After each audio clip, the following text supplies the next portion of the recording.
Secretary Governor.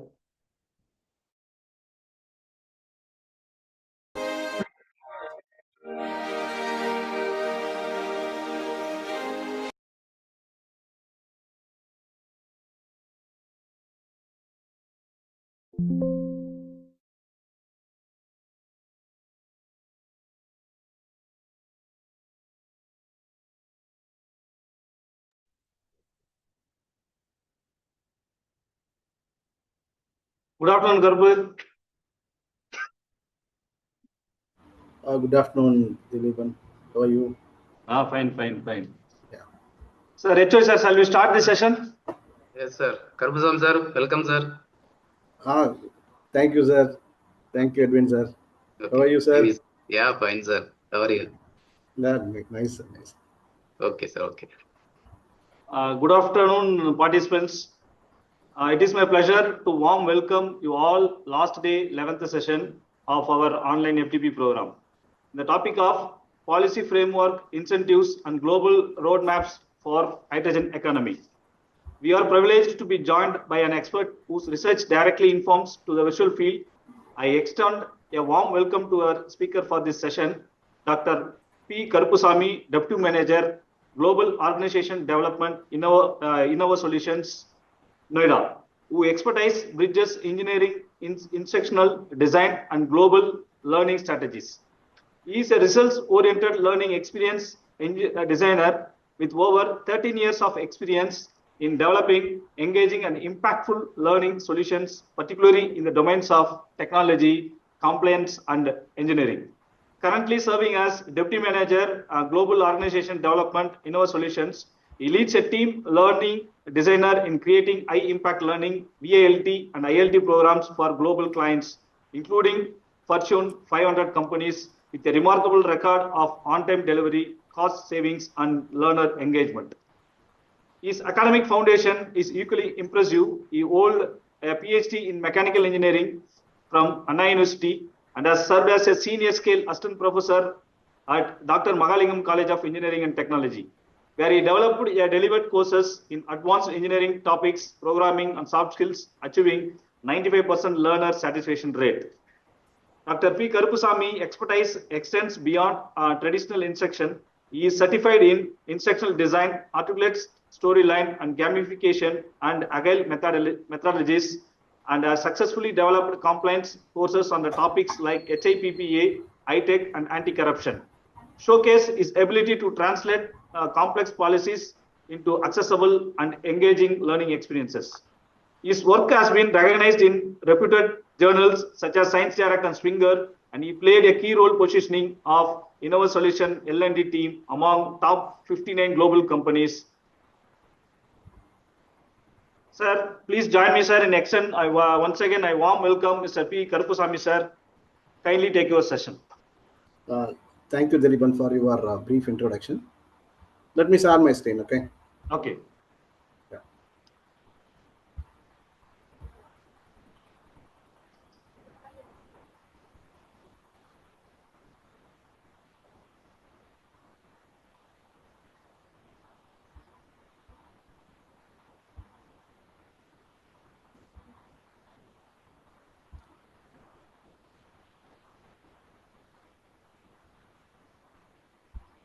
Are you able to see my screen?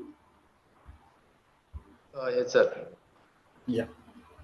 Okay, once again, good afternoon, everyone. As introduced by Dileepan, Dr. Dileepan, myself, Karupusamy, Deputy Manager, Global Organization Development, Innova Solutions. Okay. In this session, our topic is policy frameworks, incentives, and global roadmaps for hydrogen economy.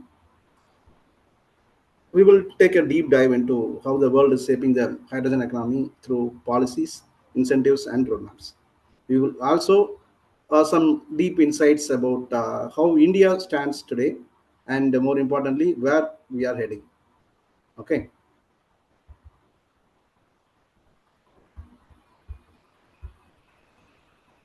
To begin, let's set the context. Clean hydrogen is increasing seen as critical energy carrier, especially for sectors where electrification isn't feasible. Countries are now aggressively crafting policy ecosystem to support this shift, because hydrogen is not just a fuel, it's an industrial transition tool.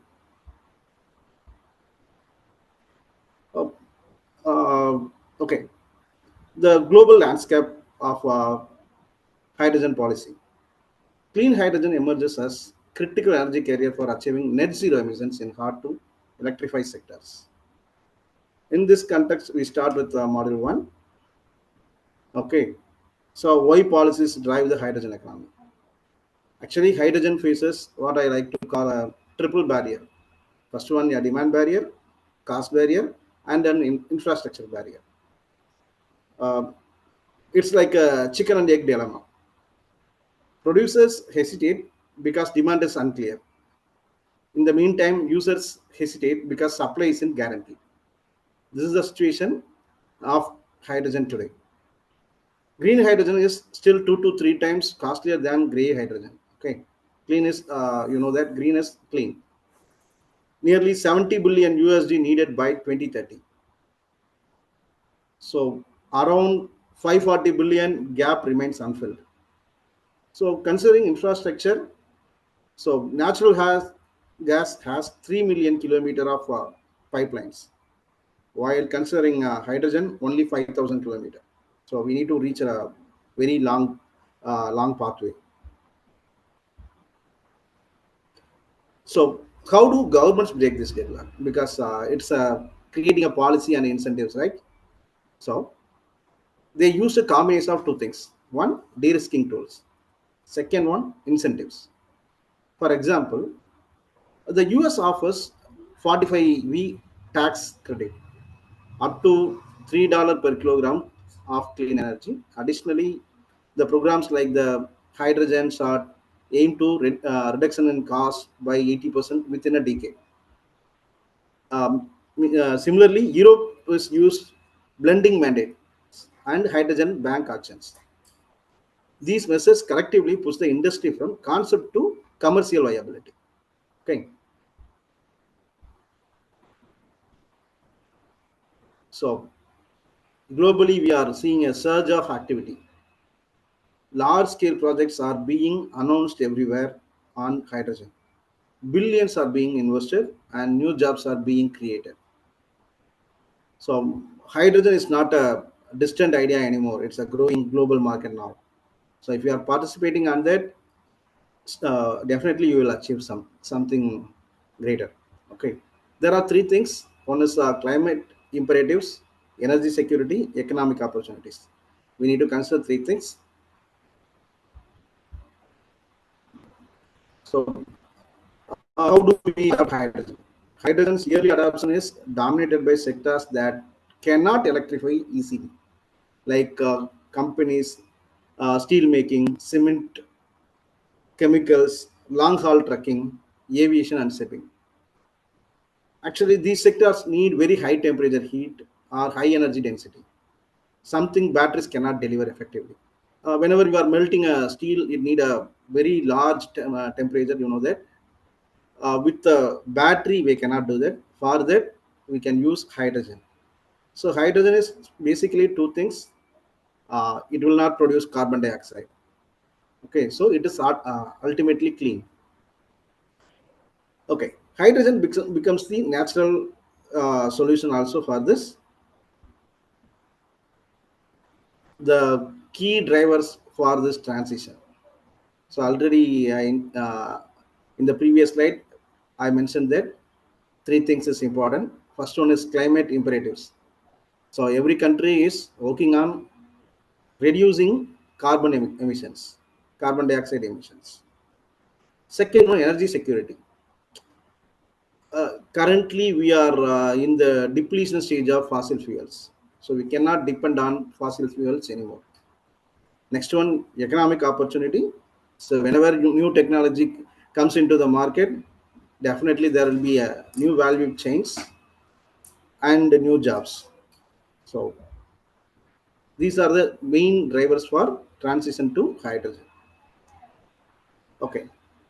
How do we know the hydrogen being produced is actually clean? Already I mentioned that if carbon intensity is unclear or inconsistent, the entire market become unreliable. Okay, so there are three types of hydrogen. First one, gray hydrogen. Second, blue. Third, green hydrogen. So first one, it is uh, from unabated fossil fuels. It has high emissions.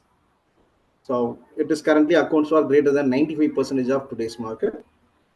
Blue hydrogen, it's with the fossil fuels and carbon capture. So carbon capture rates vary widely. It is from 30 to 90%, and upstream methane emissions become a dominated factor. While considering green hydrogen, it is from electrolysis process. It is renewable. Nearly, not nearly, exactly, it's net zero compatible because there is no carbon dioxide. So certification is important. So, okay, because it's a common language. Certification ensures we are speaking the same language globally. It varies origin, emissions, and compliance. Without harmonized certification system, global hydrogen trade simply cannot scale. You know that US have different certification procedure norms. India has different. Europe has different. So we need to get into a common certification form. So now only the countries are realizing that how crucial this foundation is.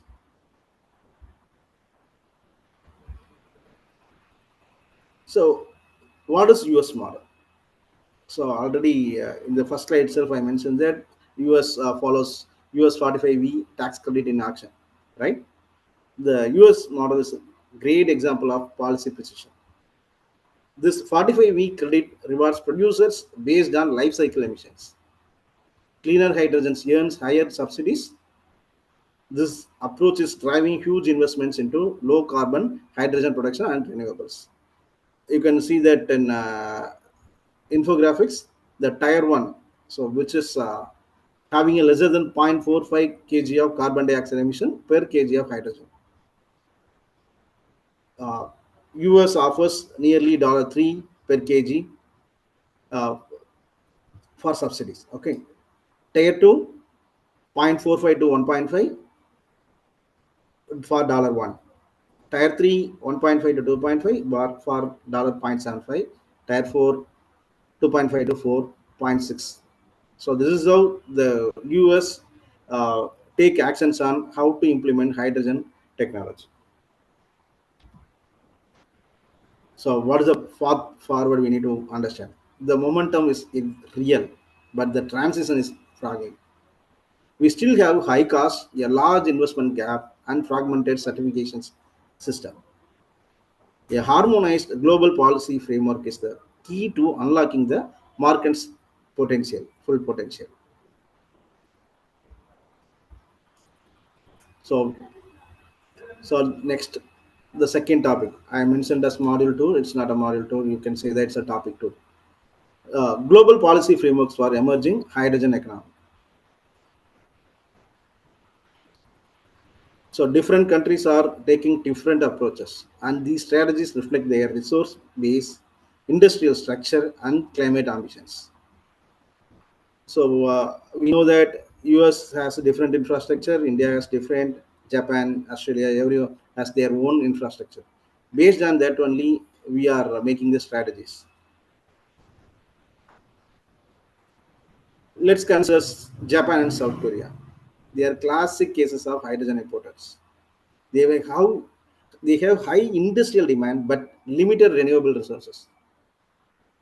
Their strategies focus heavily on certification and long-term international partnership for hydrogen supply. Okay. Next one is German and Europe. So Germany, why Germany is separately highlighted? It's a prime focus. Okay. So the Euro is aggressively building a unified hydrogen market with a 40 gigawatt electrolyzer target and subsidies via the hydrogen bank. Europe is creating both supply and demand simultaneously. They are the suppliers, they are the demand creators, they are consumers. Germany, especially, is shaping standards to align with Europe rules. There are multiple regulatory levers like RED to Europe taxonomy, European Hydrogen Bank. So defining clean hydrogen based on the European Union, United Kingdom, and United States. You can see the numbers less than or equal to 3.0, approximately 2.4, less than or equal to 4.0. So depends on their uh, numbers, they decide whether it is a clean hydrogen or not. The global shift is from the color-based definition to carbon intensity metrics. Okay, the US uses the GREET model. We will discuss later. The UK has strict emission thresholds. This approach encourages innovation and flexibility in production pathways. So the key takeaways from this slide is the US tax credit creates a powerful incentive for near zero emissions, near zero emissions, yeah, significantly stricter tier than in other key markets. Okay. The challenge of upstream emissions. Hydrogen made from the natural gas has a critical variable, methane leakage. The upstream emissions can make two blue hydrogen sources. It's nothing but methane. Look very different. So accurate methane measurement is now global priority. So the challenge is accurately measuring and accounting for upstream methane emissions from natural gas supply chain is a key point of policy continuation. Okay. So the great examples. One study reveals greater than 100% difference in hydrogen emissions intensity based solely on the gas source. Okay. Next bottleneck is infrastructure, which is a very critical one. It is one of the biggest barrier in infrastructure. Already in the introduction itself, I mentioned that there are only 5,000 kilometers of hydrogen pipelines available worldwide. Comparatively 3 million for natural gas pipelines. And also we need a separate storage sites, refueling stations, and safety systems. So all require a rapid expansion. So what is safety and regulatory governance? So you know that we have OSA, so Occupational Safety and Health Administration. It's common in every industry. That is the first one. Second one, Pipeline Hazardous Material Safety Administrations. The third one, U.S. Coast Guard. So this layered governance ensures safe storage, transport, and handling. So OSA is about how to handle hydrogen, storage hydrogen. PHMSA, it is about how to create transport facilities like a pipeline transportation. US Coast Guard is a transfer of hazardous, how to transfer hazardous materials to or from the vessels. So following these clear governance, we can make a safety and better environment.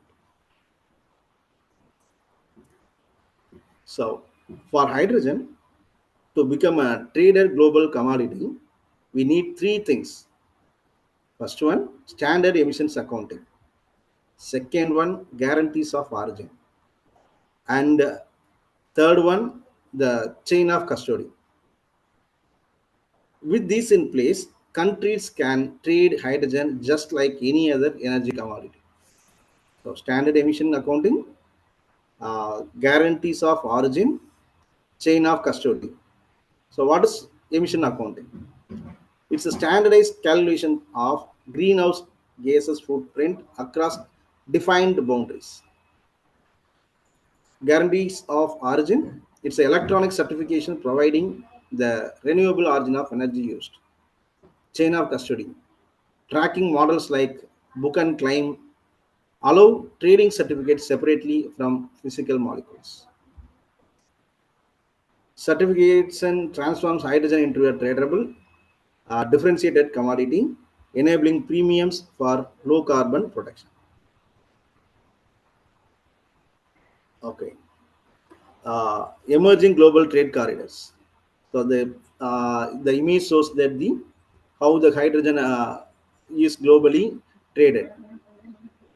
Uh, okay, we are in the beginning to see emerging hydrogen corridors. Europe importing from North Africa, Asia importing from Australia,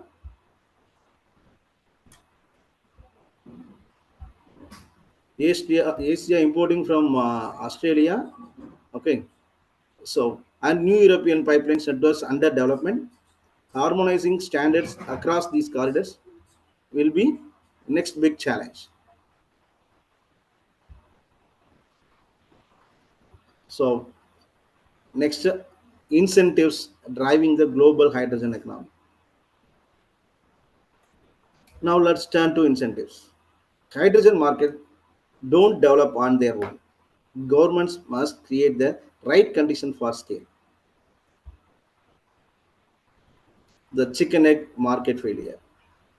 This market faces the classic problem. Producers won't invest without demand and consumers won't adapt without supply. Government incentives help cut this circular dependencies. Okay.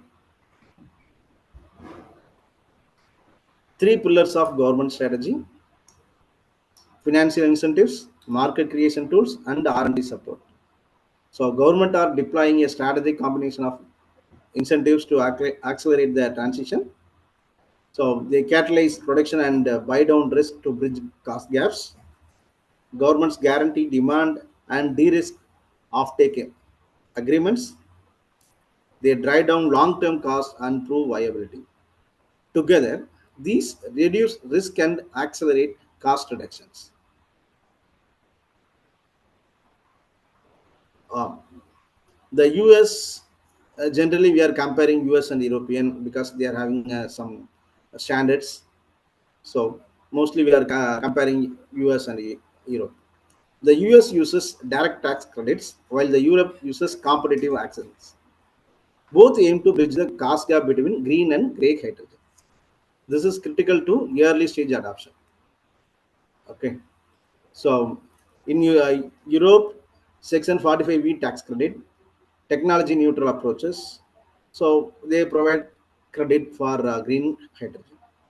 In European, they offer European Hydrogen Bank, which uses contracts for difference, subsidizes the green premium gap. In 2024 action, awarded nearly 720 pounds million pounds to renewable projects. Governments also invest heavily in hubs, electrolyzer programs, and first of kind projects. These investments reduce risk and encourage private participations. Direct funding reduces upfront burdens for foundational infrastructure and first of kind projects. So nearly $8 billion US funding to demonstrate integrated producer consumer networks, and $1 billion dedicated US funding to drive down electrolyzer costs. 4.3 billion 2024 capital expenditure on low emission projects. So it's up 80%. Next, creating demand, mandates and targets. The Europe Union's Renewable Energy Directive sets binding targets for renewable fuels. Similarly, governments convert existing grey hydrogen demand, like fertilizers and refining, to create a stable baseline markets.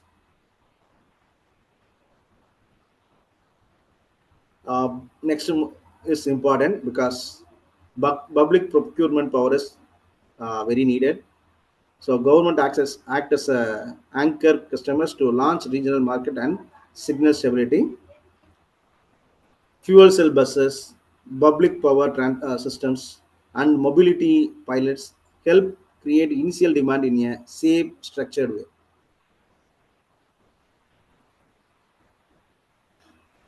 Uh, the hydrogen shot aims for triple one, that is a $1 per 1 kilogram within 1 decade.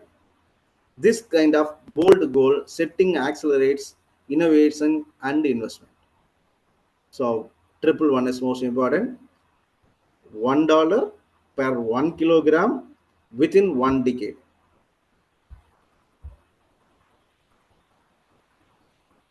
And hydrogen helps connect producers, consumers, logistics, and infrastructure.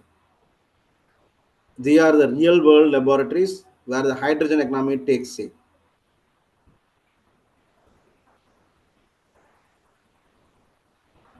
The future hydrogen market needs policy coordination, certification, alignment, technology collaboration, and cross border trade agreements. So, a coordinated global strategy only help us to achieve a resilient global market, harmonizing policies and international cooperation.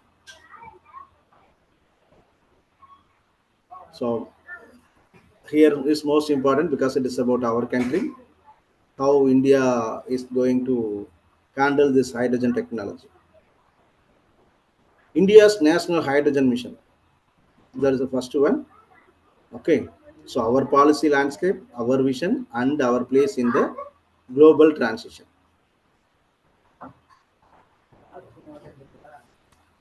So India entered the hydrogen race at strategic moment, just as the US and European Union unveiled their own ambitious plan.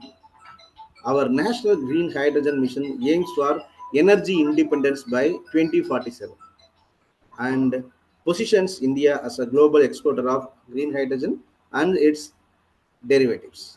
So you can read the core vision, achieve energy independence by 2047 and position India as a key exporter of renewable hydrogen and derivatives. India already launched National Green Hydrogen Mission in 2023 to establish India as a significant player. During its G20 presidency, India highlighted the need for interoperable global certification systems. India also joined the COP28 Declaration of Intent, reinforcing its commitment to global collaboration.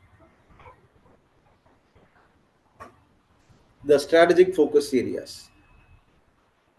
The mission focuses on three pillars: demand creation, supply side support, and regulatory oversight. So, India is a great consumer market. So, in India, we need to create a demand inside our people. So, that's why demand creation, cultivating domestic markets for hydrogen uptake. Second, supply side support the producers. So, by incentivizing production, infrastructure, and technology, we can get a great hydrogen production. The third one is important.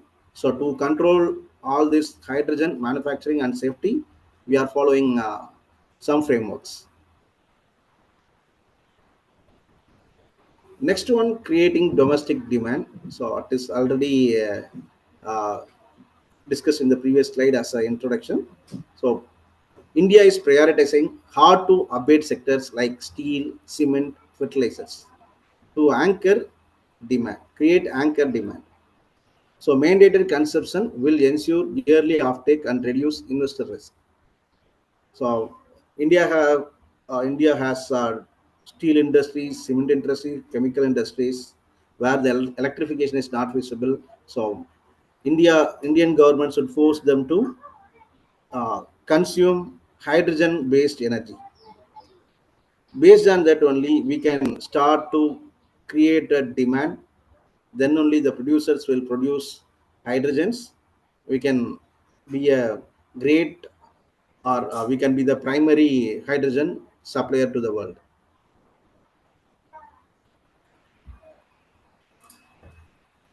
Regulatory framework. There is a challenge because it's a new technology. We need to align with the global certifications. We need to work with the European Union, US for their strict conditions, like additionality and time matching also, which complicate mutual recognition. These are some global hurdles. So Europe and the US uses three pillars approach: incrementality, temporality, regionality. So by following their conditions, we can supply to them.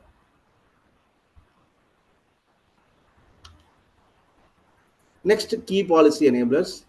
There are two things. One is financial instruments, which is tailored to suit of enablers to de-risk private investment. The de-risk is the word is most important because no investors or manufacturers are ready to take risks. For that, government should give some de-risking factors for the private investment and bridge commercial viability gaps also.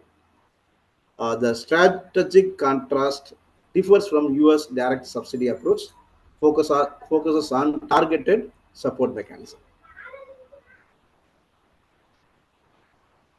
India uses mixes of competitive actions, contracts for difference, and targeted capital support to reduce risk and encourage large-scale investment.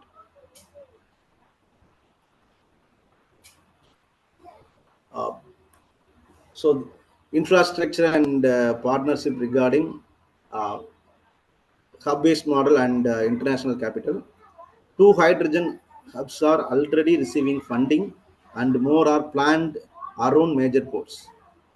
International institutions like the European Investment Bank are showing stronger interest in India's pipeline of projects because India is the great consumer market in the world.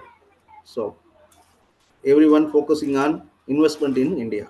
So hydrogen is also new technology which produces energy. India consumes a lot of energies. So investing on hydrogen will be the great opportunity for global investors. That's why European Investment Bank showing a strong interest in India's pipeline projects.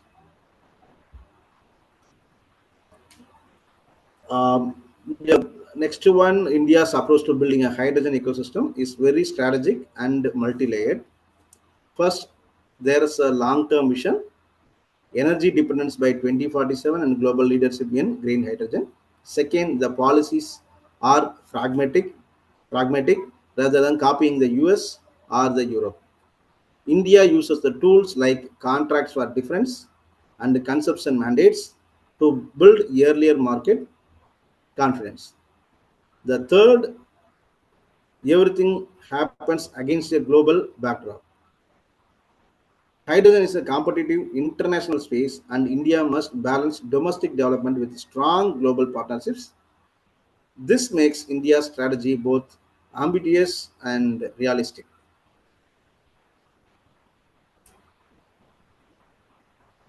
Sorry, one sec.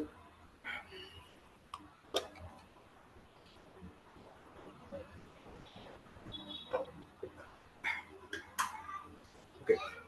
Let's get some insights on India's strategic incentives for a national green hydrogen ecosystem. So, India's national green hydrogen mission aligns perfectly with the country's larger goals of Atmanirbhar Bharat and net zero. Our strategic targets are energy self-reliance by 2047. Already, you know that we are buying the crude oils uh, from Russia and Arabian countries. So, we are spending a lot of money. If we are self-reliance on energy, then we can utilize our money, the crude oil money, for internal development.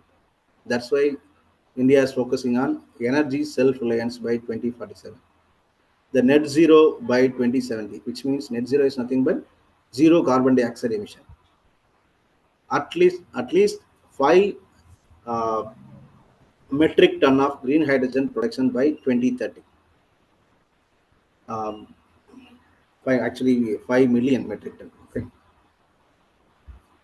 To make this possible, India has committed nearly 20,000 crores, a major national investment to position the country as a global producer and exporter. This mission isn't just about producing hydrogen, it's about transforming the entire industrial and energy ecosystem. The SIDE program is the financial backbone of India's hydrogen mission. It does two things exceptionally well. One, boosts domestic electrolyzer manufacturing, so we are not dependent on imports. Second, incentivizes hydrogen production, making green hydrogen, more price competitive by creating both supply and demand incentives. The site program ensures ecosystem grows steadily, not isolated pockets, but as a connected value chain.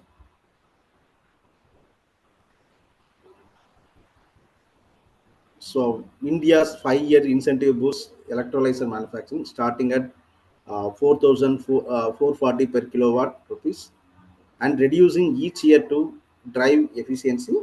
This builds self-reliance, lower costs, and rupees 4,440 crore is dedicated to this purpose. The government offers up to rupees 50 per kg in year one, tapering to rupees 40 and then rupees 30 by year three. It is for kickstarting production. Okay, so it's a direct incentive for 3 years to bridge the viability gap and accelerated scale. So the impact projected to reduce the cost of green hydrogen by 40%. Target levelized cost $260 to 310 per kg, making it competitive with fossil fuel alternative. So other enablers like waiver of interstate transmission charges, cheap renewable electricity, reduced GST. Um, Creating strategic demand. So demand creation is one of India's smartest strategic moves. The mission doesn't wait for the market to magically appear. It creates demand where it already exists. So focus on industries already using hydrogen, sectors where decarbonization is urgent, and applications where green hydrogen can scale quickly. The idea is very simple: create guaranteed offtake, reduce investor risk, and unlock large scale production. So, decarbonizing the industrial heartland. Uh, One of the biggest opportunities for India is transforming its industrial backbone. Fertilizers, we are shifting to green ammonia, and tender capacities were recently increased to 7.5 lakh tons. For petroleum refining, green hydrogen replaces grey hydrogen in desalination and hydrocracking. And in steel, India is experimenting with using hydrogen as reducing agent, opening the door for globally competitive green steel.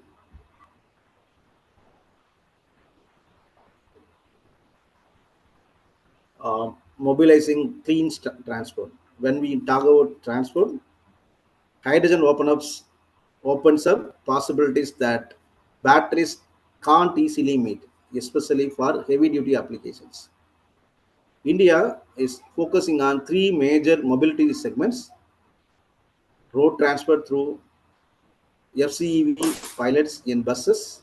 FCEV is nothing but fuel cell electric vehicle in buses and trucks. Green shipping with ammonia bunkers at major ports. Sustainable aviation using blended uh, sustainable aviation fuel for international flights.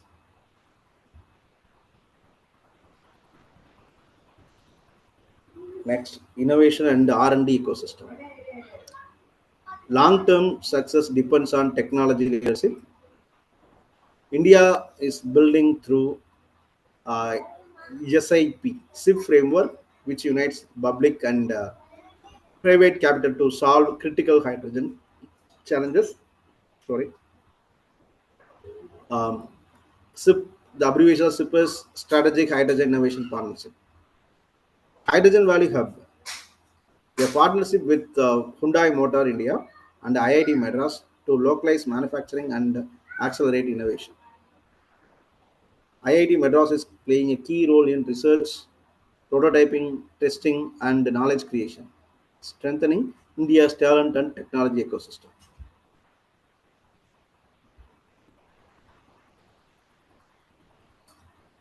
For any emerging sector, skilled manpower is the foundation.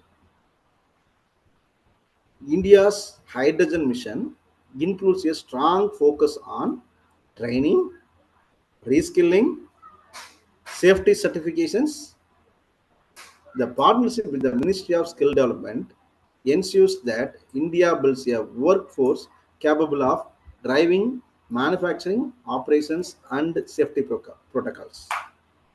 And importantly, it supports a just transition, helping workers move from sunset industries to green energy jobs. Uh, Global collaboration and future outlook.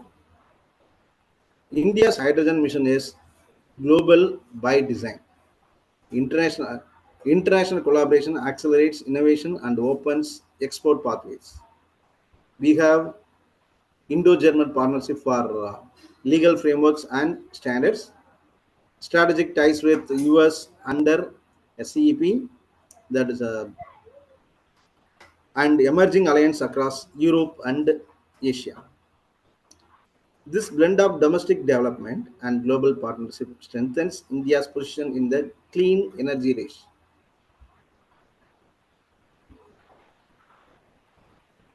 Okay, next India's uh, strategic position, global hydrogen roadmaps, and India's strategic position. So, as we move into global benchmarking, it becomes clear that countries are moving at different speeds and using different strategies. But one thing is universal: everyone is racing towards decarbonization.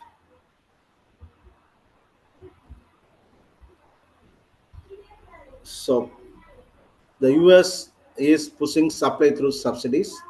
The European Union is creating demand through strict regulations and actions. Asia Pacific and Gulf nations are emerging as powerful supply chain hubs. Let's break these down one by one. America's, that is the US's strategy is simple: throw a massive incentives at the market and let industry scale fast. Through the IRA and BIL, the US offers up to $3 per kg production tax credit.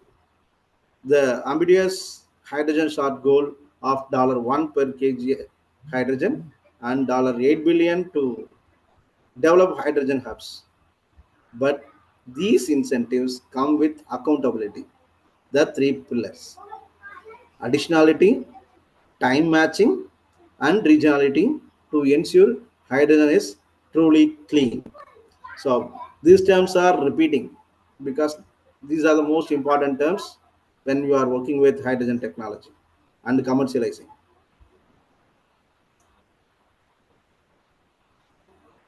European Union takes a very different route. Instead of giving direct subsidies, it uses competitive actions through the European Hydrogen Bank. The first auction called 800 million euros, offering fixed premiums for 10 years. This is supported by the broader European Green Deal, which aims to deploy $430 billion into green hydrogen by 2030. The European Union focuses heavily on standards, traceability, and carbon intensity, making it a demanding but premium export market.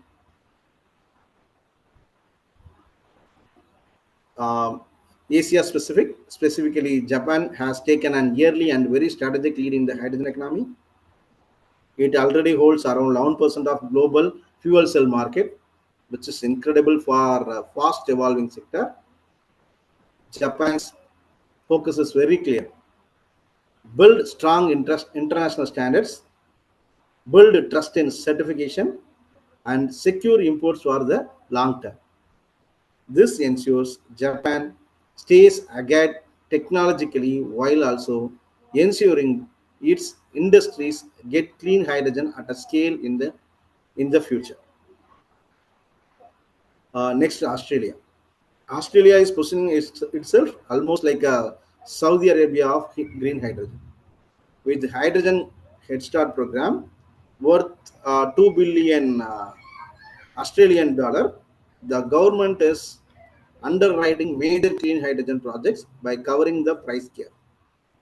Australia's renewable potential is enormous, and partnerships like H2 Global with Germany, Hydrogen Global with Germany ensure that whatever they produce, Europe is ready to buy. For India, Australia becomes both a competitor and strategic partner.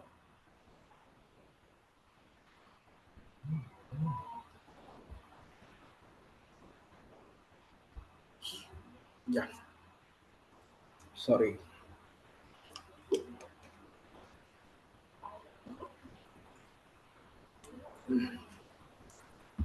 Next, the Gulf nations, UAE, Oman, Saudi Arabia,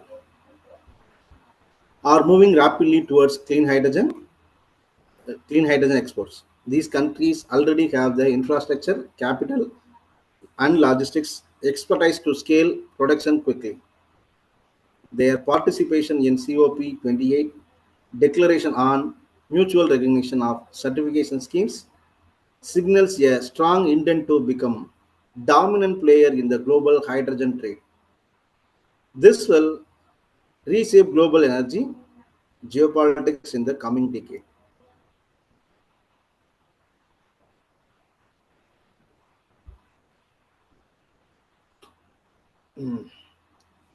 Even though different countries follow different strategies, three clear themes are emerging worldwide. Regional hydrogen hubs. Countries are clustering production, demand, and infrastructure in one place, like the US $8 billion hubs, reducing cost,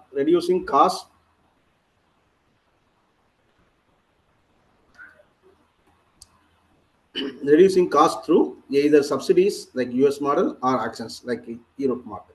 That is a Europe Union model. Cross-border trade. Everyone realizes that hydrogen will be traded globally, just like oil and LNG. So certification and standards are becoming essential. These themes set the direction for next decade. So regional hubs, reducing cost, cross-border trade, are creating are synthesizing global themes.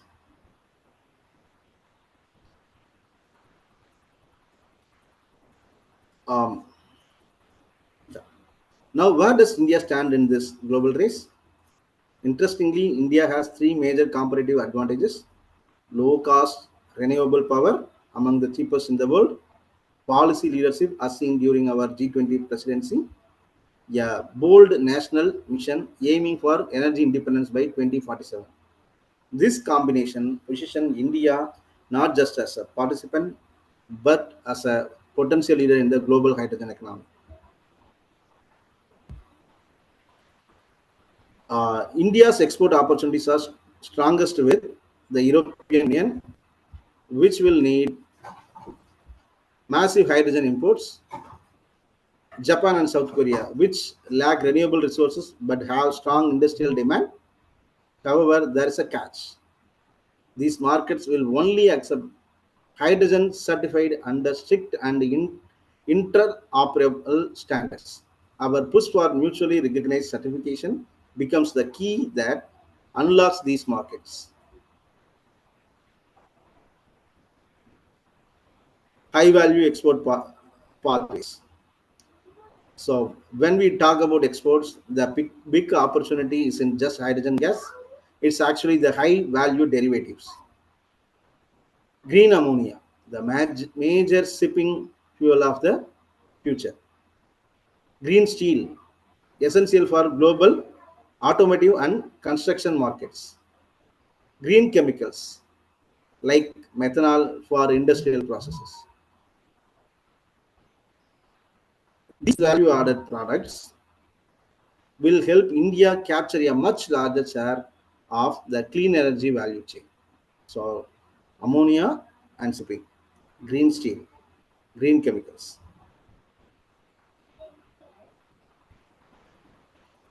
So, most important thing, what are the challenges while you are implementing hydrogen technology and the future opportunities? We now we are now at the position of implementing hydrogen technology. So the question is, what are the real world challenges and how do we convert them into opportunities? This is the question we need to find the answer. Okay, navigating key challenges in policy implementation. The first challenge is about the policy implementation. Okay, the policy implementation is where the theory becomes reality. There are multiple theories, everyone says their own perspective, but converting them into a reality is policy implementation is most important. We face four major categories of challenges. First one, cost; second, infra; third, regulation; fourth, market dynamics. While considering cost, uh, high initial expenditure is required for technology and production. Electrolyzer and renewable power still need to become cheaper. Second, infrastructure. So, building the necessary physical framework for production and transport, like pipelines, storage, uh, scaling in transport. Regulation. New fuels require new safety and certification frameworks. We need to establish clear rules for hydrogen to ensure safety and standardization. Market dynamics, balancing supply and demand uh, in its industry. Addressing these four pillars essential to build investor confidence. The ultimate aim is giving confidence to the investors.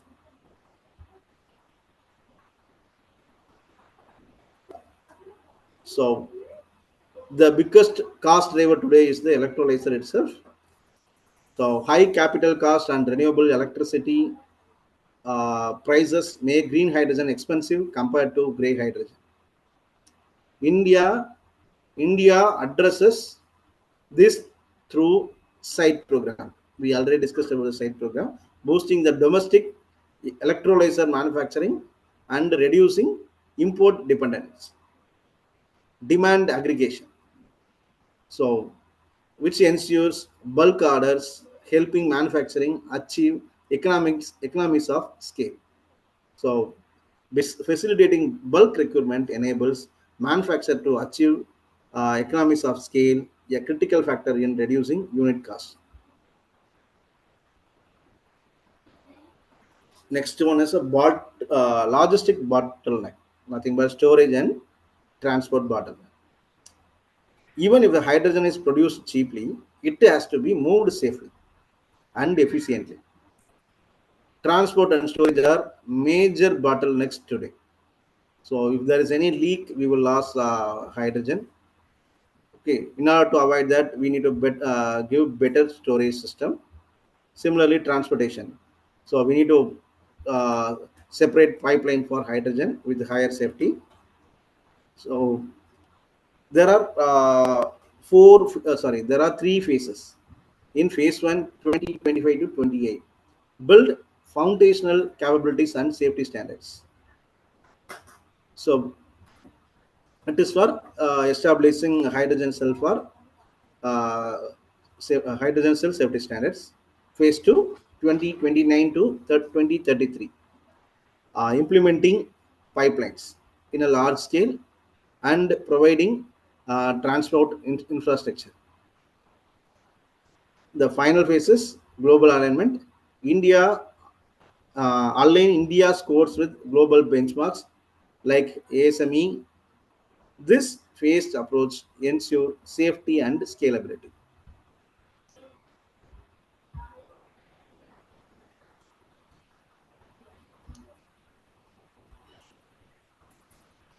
Okay, the certification. The certification is the backbone of global trade. Inside India, we can have our own certifications, but when you are going for global trade, you need to get to international certifications. You need to follow that regulatory framework. So India's regulatory framework, like gas cylinder rules or T4S, was designed long before hydrogen became a reality. To export to Europe, Japan, and other markets, India needs certification systems that verify renewable origin, carbon intensity, and compliance with global norms. Developing this framework is urgent and essential. So, the market dynamics, demand supply mismatch. We are back to the chicken and egg problem. Supply won't grow without guaranteed demand, and demand won't grow without stable supply. India addresses this through consumption mandates for sectors like refining and fertilizers. By guaranteeing initial offtake, these mandates create a foundational market that helps lower costs and build scale. Charting the future pathway. The mission is not just tackling today's challenges, it's building tomorrow's ecosystem. The goal is clear: move from pilots to commercial scale to deep decarbonization. India has the opportunity to become both a technology leader and a major global exporter in this space. Next, scaling the market. So, scaling domestic demand is the engine for cost reduction. India's plan is phased. Initial focus: replace grey hydrogen in fertilizers and refining. Emerging uses: blending in CGD network, that is city gas distribution networks, and green steel production. Third, future mobility: heavy duty trucking, shipping, aviation through synthetic fuels. This structured roadmap map keeps growing demand in line with supply. Hydrogen hubs are the heart of India's infrastructure strategy. Co-locating production and consumption reduces transport costs and accelerates scale. Mobility corridors will support hydrogen-powered flight and logistics. International partnerships, uh, like India-Japan collaboration in shipping, bring in global technology and financing. All this collectively positions India as a competitive export hub. Uh, the final goal is cost parity with fossil fuels. Once green hydrogen becomes cost competitive, the market becomes self-sustaining. India's strategy combines site incentives, low-cost renewable electricity, domestic manufacturing, policy certainty.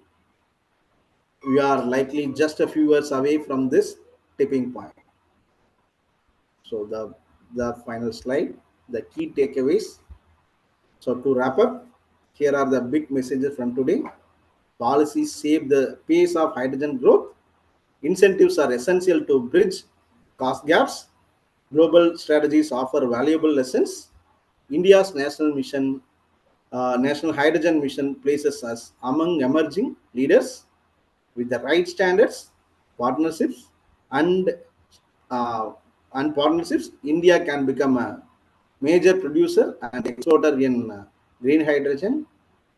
The hydrogen economy is not a far off dream; it's rapidly forming global reality, and India is strongly positioned to shape that future.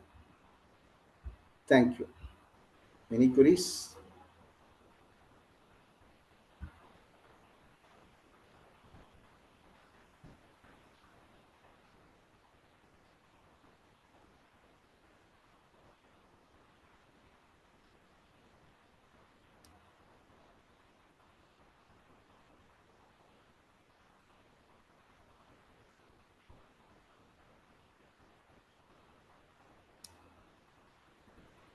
Participants, if you have any queries, please unmute themselves.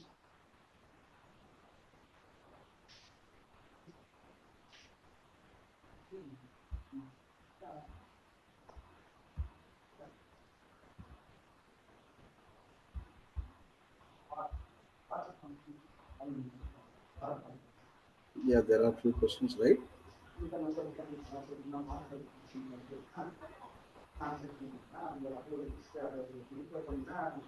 Yeah. The question is, green energy from hydrogen is sustainable. So currently we are not going to say anything is sustainable or not, because hydrogen is under development. Once you are developed the technology, then only you can go for sustainable development. So it is under development only. We need to take a path in a very long road. So once the road is clear, then only we can think for sustainability. Yeah. Thank you, sir. Sir, another one, Mr. Stalin Kesavan Yeah. from chat box. Which safety standards are followed in India for hydrogen storage? Currently, it is not clear, because again, as said earlier, it is under development only. Uh, you need hydrogen safety standard, right? Dileepan sir, Yes, is sir. it Yes, about the yes, Sir, yes. am I hydrogen audible? safety standards India, right? Yes, sir. Yes, sir. Am I audible, sir, Yeah, now? Stalin, yeah, sir, proceed. yeah. Yes, sir. Why? Because, if you take the foreign countries, they are Mm. already doing some projects in hydrogen, right? Toyota company is developing automotive Mm. engines which can work in hydrogens. So in Yes, that case, it is under development, and but then there are certain certifications and authorities are there to uh, provide that certification, no? So could you please exactly, elaborate exactly. on that? Uh, Actually, we are having the that is a if you are refueling hydrogen, okay, so Yes, there sir. is a standard, okay. Re- for hydrogen refueling there is a standard, so you need to follow that. So uh, so in India we are not in that much, but we need to follow, like earlier how we are following the global standards, right? So based on that, we need to follow the standards. So in Japan, they are following some standards. How I can say, um, I think UN regulations like UNR 134 for vehicles like that. So I don't know exactly because I cannot remember all the numbers. That's why. So Okay, I okay, can sure, sir, remember sure. that UNR Thank you for your 134. information, sir.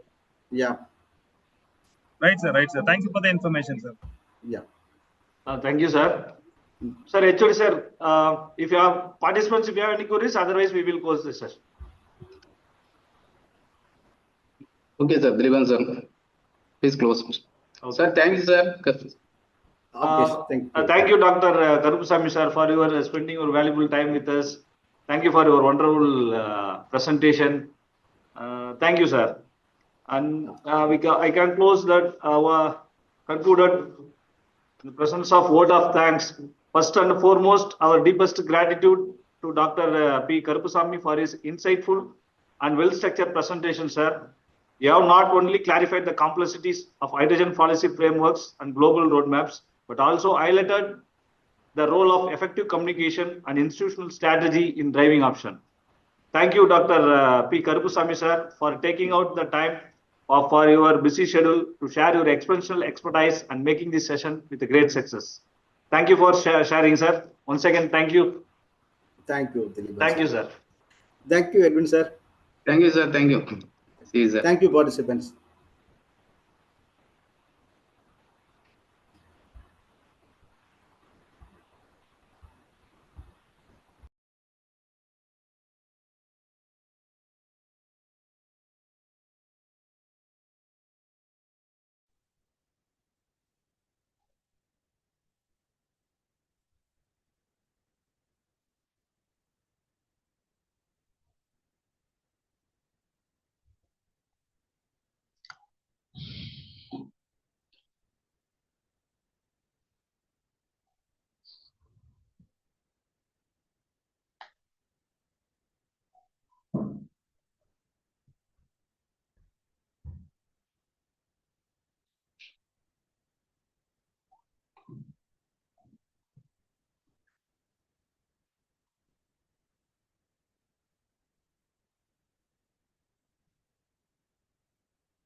Sir, Mr. Manigandan, sir.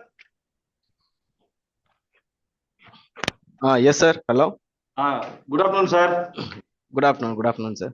Welcome for the 12th session of Atal FDP. Thanks for your wonderful coordination, sir. Dilipan, sir. Thank you. Welcome, sir. Welcome, sir. Thank you, sir. Thank you, kind of you, sir. Thank you, sir. Sir, let's start. Shall we start, sir? Yes, sir. I'm ready. Okay. Okay.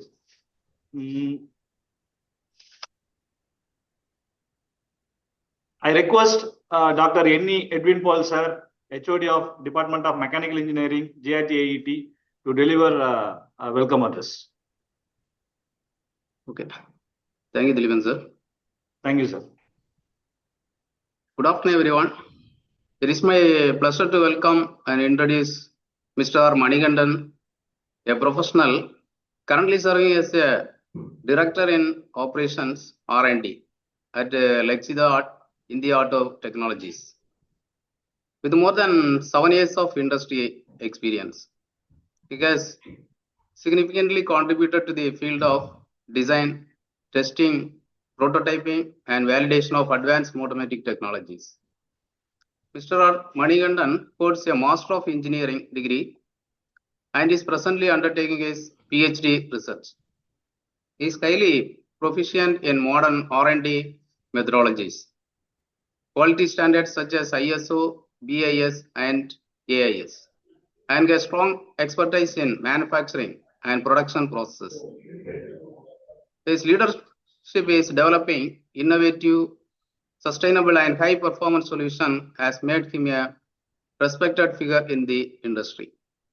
Today, we are privileged to have him with us to speak on the topic Techno-Economic and Life Cycle Analysis of Green Hydrogen Projects. This topic is of great importance in the global shift toward clean energy.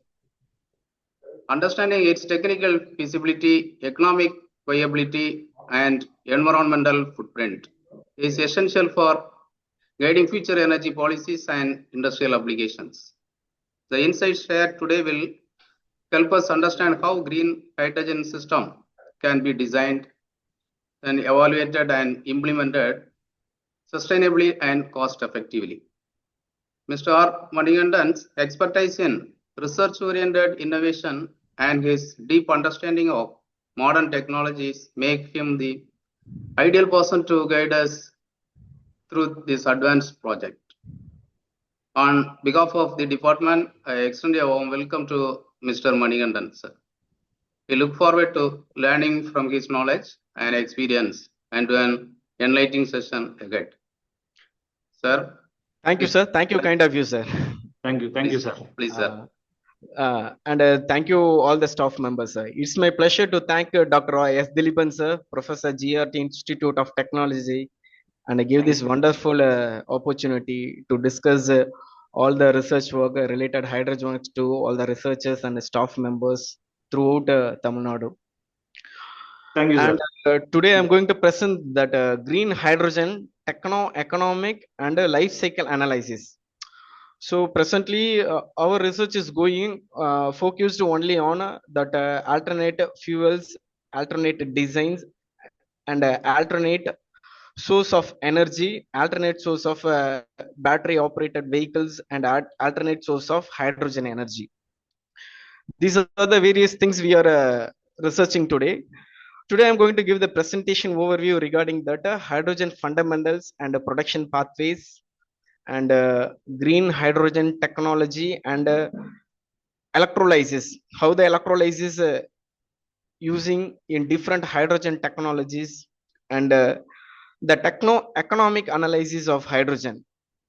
What are the latest technologies, latest fundamentals, latest protocols are following by framing the hydrogen manufacturing and hydrogen production and hydrogen storage and hydrogen supply chains. And also we are going to discuss about the cost structures. What are all the costing while production of hydrogen, while storaging, while transportation, like this we are going to discuss, and LCOH calculations. The LCOE's calculation is a levelized cost. So the levelized cost means if you're going to manufacture hydrogen for different purposes like production of ammonia, for manufacturing of steels. So for all the manufacturing process, we need a hydrogen. So from input to end, so levelized cost of hydrogen we have to calculate. Then the life cycle assessment. What is the life cycle methodology of hydrogen and its results? In all over the world, we are taking the different countries like Europe, America, Japan, Australia. They are having some life cycle assessment and methodologies for manufacturing and production of hydrogen. So that also we should compare like our Indian manufacturing. In this presentation scope, first of all, we are going to see the environmental impact comparison, various cost reduction pathways from 2030 to 2050, and what are all the policy framework? What are the policy framework the government was doing, like some standards? What are all the initiative measures the government is going to take for a hydrogen implementation in India and its incentives? The next, project case studies and implement how the government is going to implement this product. Once we started to production of hydrogen, after the production, how the government is going to implement for engines, power plants, and industrials, for everything domestic purpose. Then what are all the challenges? What are the challenges we are going to facing and its opportunities and future outcomes? So in this presentation, the key learning objectives is understand the green hydrogen production technology and a master techno-economic analysis methodology, evaluating the life cycle environmental impacts, and comparing hydrogen pathways. Like there is a three types of hydrogen they are producing in India: gray, blue, and green, and assess economic viability and investment in hydrogens. Present global hydrogen context, the hydrogen demand was 70 million tons per year. So in which 70 million tons per year, 99% from fossil fuels, that is gray hydrogen. Why we call gray hydrogen means the hydrogen which was generated from fossil fuels, not from green energy sources. So there is some stages. If you generate the hydrogen from fossil fuels means, so they are calling gray hydrogen. The energy sector needs decarbonization, and industry applications like steel, ammonia, they are using mainly this fossil fuels hydrogen for the manufacturing of steels and ammonia. For that changes, we need some upgradation. So we are planning from 2020 onwards, India is planning green hydrogen emerging solution. So what is hydrogen? We know very well, element with atomic number 1, the chemical formula is H2. This is most abundant element in universe. Energy carrier with a zero emission combustion, producing only water. The energy content of hydrogen is 143 megajoule per kg, which is 3 times more better combustion characteristics when compared to petrol and diesel. If you take petrol and diesel, the energy content is 45 megajoule per kg, 45 to 50, like that only. So the energy content in hydrogen is 143, and also which give clean combustion. So only give emission as water. There is a multiple production pathways available, like storage and transportation challenges. So these are the major sectors we are searching hydrogen.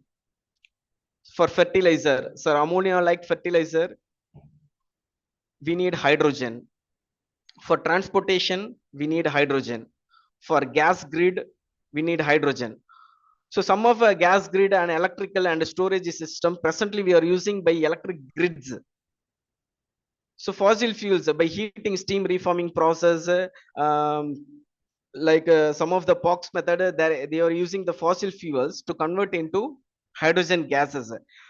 Presently, the government also gives some notification. The Minister of Road Transport also gives some notification regarding the manufacturing of production of hydrogen from compressed natural gas, like a fuel cells, uh, and also from electrolysis of water. Like that, there is a several methods for production of hydrogen. So we are manufacturing hydrogen. We are production hydrogen. Then that should be clean from renewable sources, means it should be 100% clean. So that is our target from 2020. There is a 3 hydrogen pathways in economic and environmental. Gray one, the gray one is SMR method, steam methane reforming method. We know very well. This should be get it from fossil fuels, like heating of coals, heating of petroleum products. We are getting hydrogen and using this hydrogen to industrial purpose, welding, for ammonia based plants, steel like plants we are using. The blue hydrogen gas is a bridge. If you go for a gray type, there is a emission of carbon dioxide. There is a huge number of carbon dioxide coming out if the manufacturing of when the manufacturing of gray hydrogen. The blue hydrogen is we are capturing that carbon into separate and reducing the 90% of CO2. So we call it as blue hydrogen. The same steam methane reforming process, but we are capturing the carbon. So we call it as a blue hydrogen. The final one is green hydrogen. By manufacturing the hydrogen by using electrolysis of water, the sources of electric current as a source, we are getting that electric current from solar panels, wind turbines, like that. So that also green renewable source. So the entire flow is green. So we call it as a green H2. This is the future. We are our goal is from 2020 green H2 only. Then the blue hydrogen, there is some CCS integration, carbon capture and storage integration, like a production cost which will come 150 to 250 per kilogram. So we are capturing the carbon, so it was some additional cost. So it will comes around 60 to 120 per kg of hydrogen, and a CO2 reduction, that also very complication.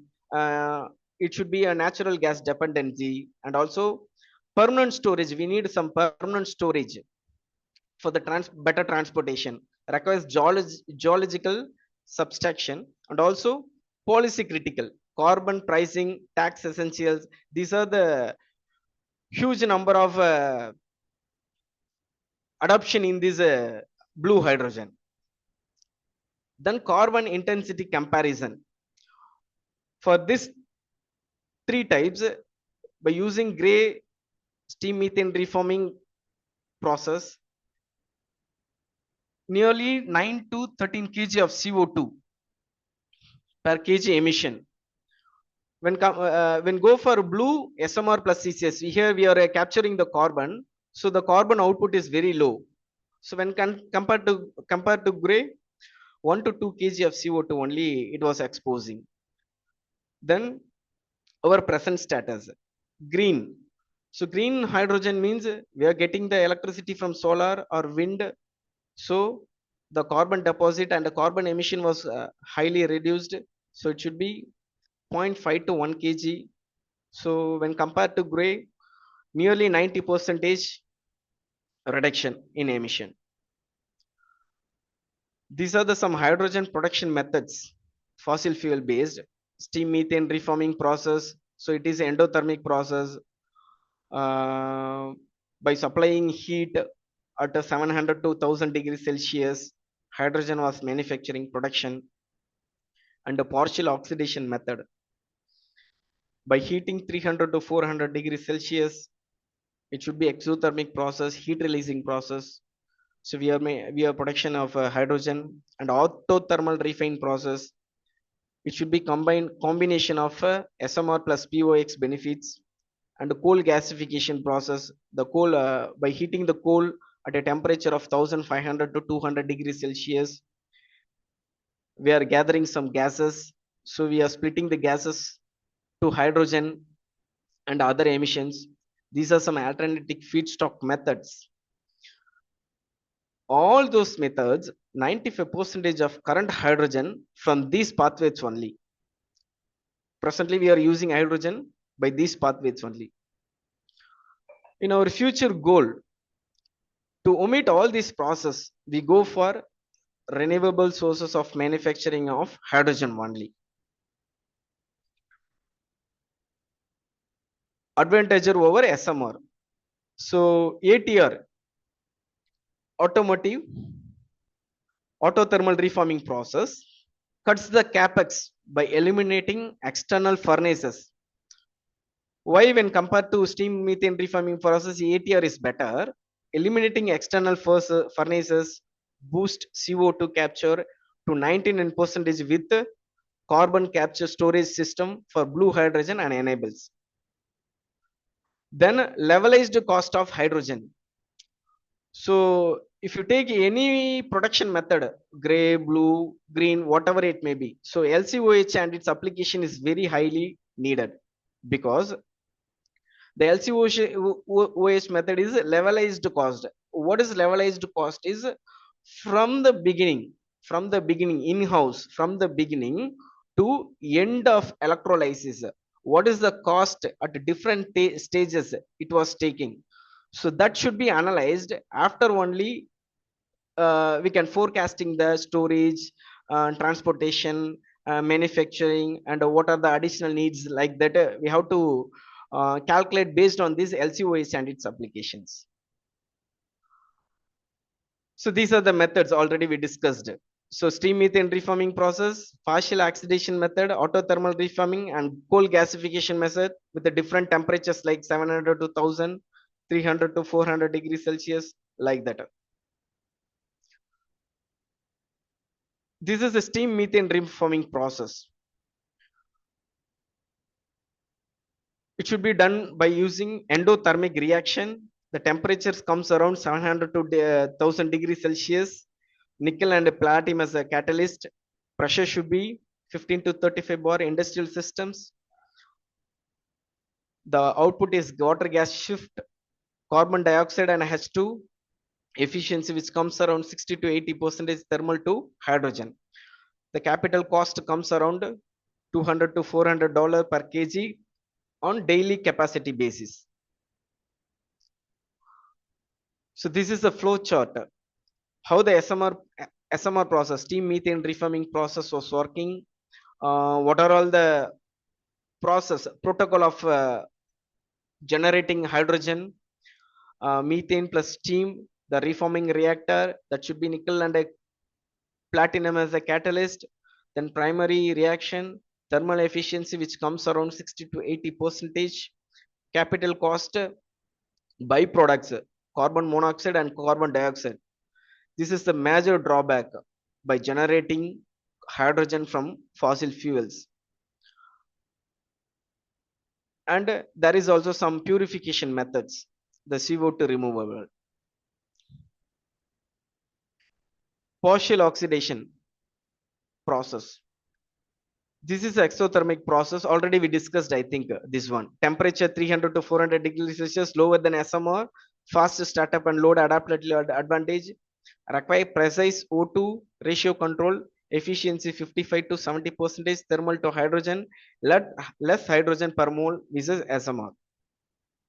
This one is autothermal reforming process. Then water electrolysis process. We are familiar about this process, water electrolysis process. No fossil fuel required. This is a renewable pathway. Presently, the major research is going only in this water electrolysis and fuel cells. Electricity source dependent, efficiency 60 to 84% varies by technology. Pure hydrogen product. When compared to other products, the water electrolysis process which give pure hydrogen product, scalable from kilowatt to megawatt systems. So this is a water electrolysis hydrogen generating process methods. This is the flow chart of water electrolysis. Pure water we are using plus electricity. The anode and cathode two numbers, the hydrogen is separated at one side like that. So all the flow chart which is electrolysis technology. And what are all the water electrolysis methods? That alkaline electrolyte, proton exchange membrane, and solid oxide electrolysis, environmental impact, uh, and efficiency, the gas output, hydrogen plus oxygen is coming as output, like that. The water electrolysis is better treatment method when compared to others. Renewable. So we are getting the electricity only from solar or wind turbines, not from electrical grid. So if we take the electricity from electrical grid means it is not a green. So we are taking the electricity from windmill and solar power plant. The electrolyzer was working and generating the hydrogen. The hydrogen was stored in a storage capacitor and it was supplied to transportation like industrial, chemical, shipping, like that.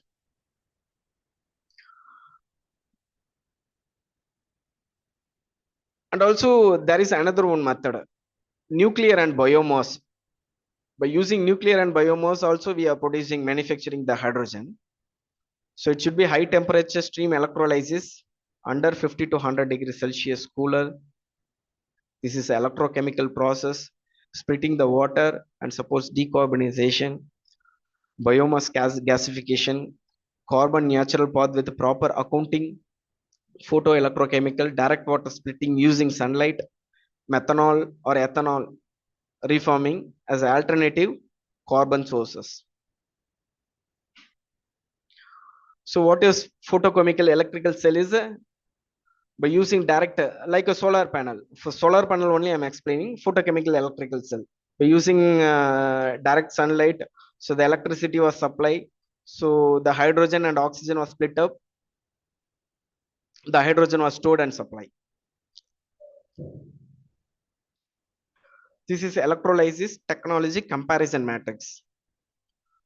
There is different types of electrolysis we are using. Alkaline like potassium hydroxide 30%, like that, proton exchange membrane PEM, SOEC solid oxide exchange membrane, and AEM. So we are using different electrolysis and electrodes for different types of water electrolysis manufacturing process of hydrogen. This is the comparison, electrolysis technology comparison. By using different temperature ranges, which one is best and suitable, like alkaline, proton exchange membrane, AEM, and SOEC. So solid oxide exchange membrane, which works at higher temperature when compared to other, and also give better output by generating the hydrogen.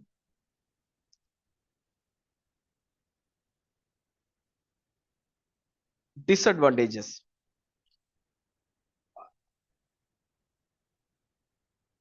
Advantage. First of all, we see advantage. Low capex. Capex means capital expenses.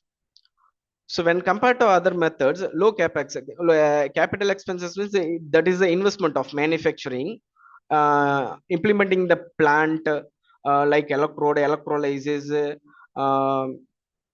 whatever need for the installation of a power plant. These are the capex. So capital expenses. The capital expenses is very compared to other, it was very low. And also some disadvantages by using alkaline electrolysis. It's a slow dynamic response, lower efficiency, and corrosion risk. Similarly, when compared to alkaline, the proton exchange membrane is faster response and also higher capex. That one is lower capex, but this type is a higher capex. So it needs additional requirements, ultra pure water, precious metal, like that. So it was a higher cost when compared to alkaline. This is the comparison between SOEC versus PEM, future efficiency gains, solid oxide electrolysis cell.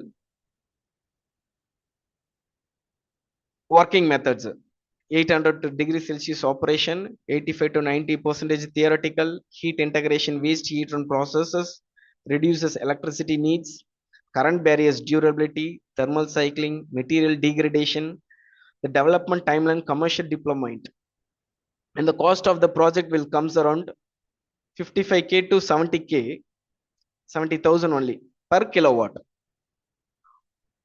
So it is the best method, competitive by 2020. Our India is a, there is some goal in 2020 onwards. The hydrogen implementation will be done through all over India. That is the Indian government target.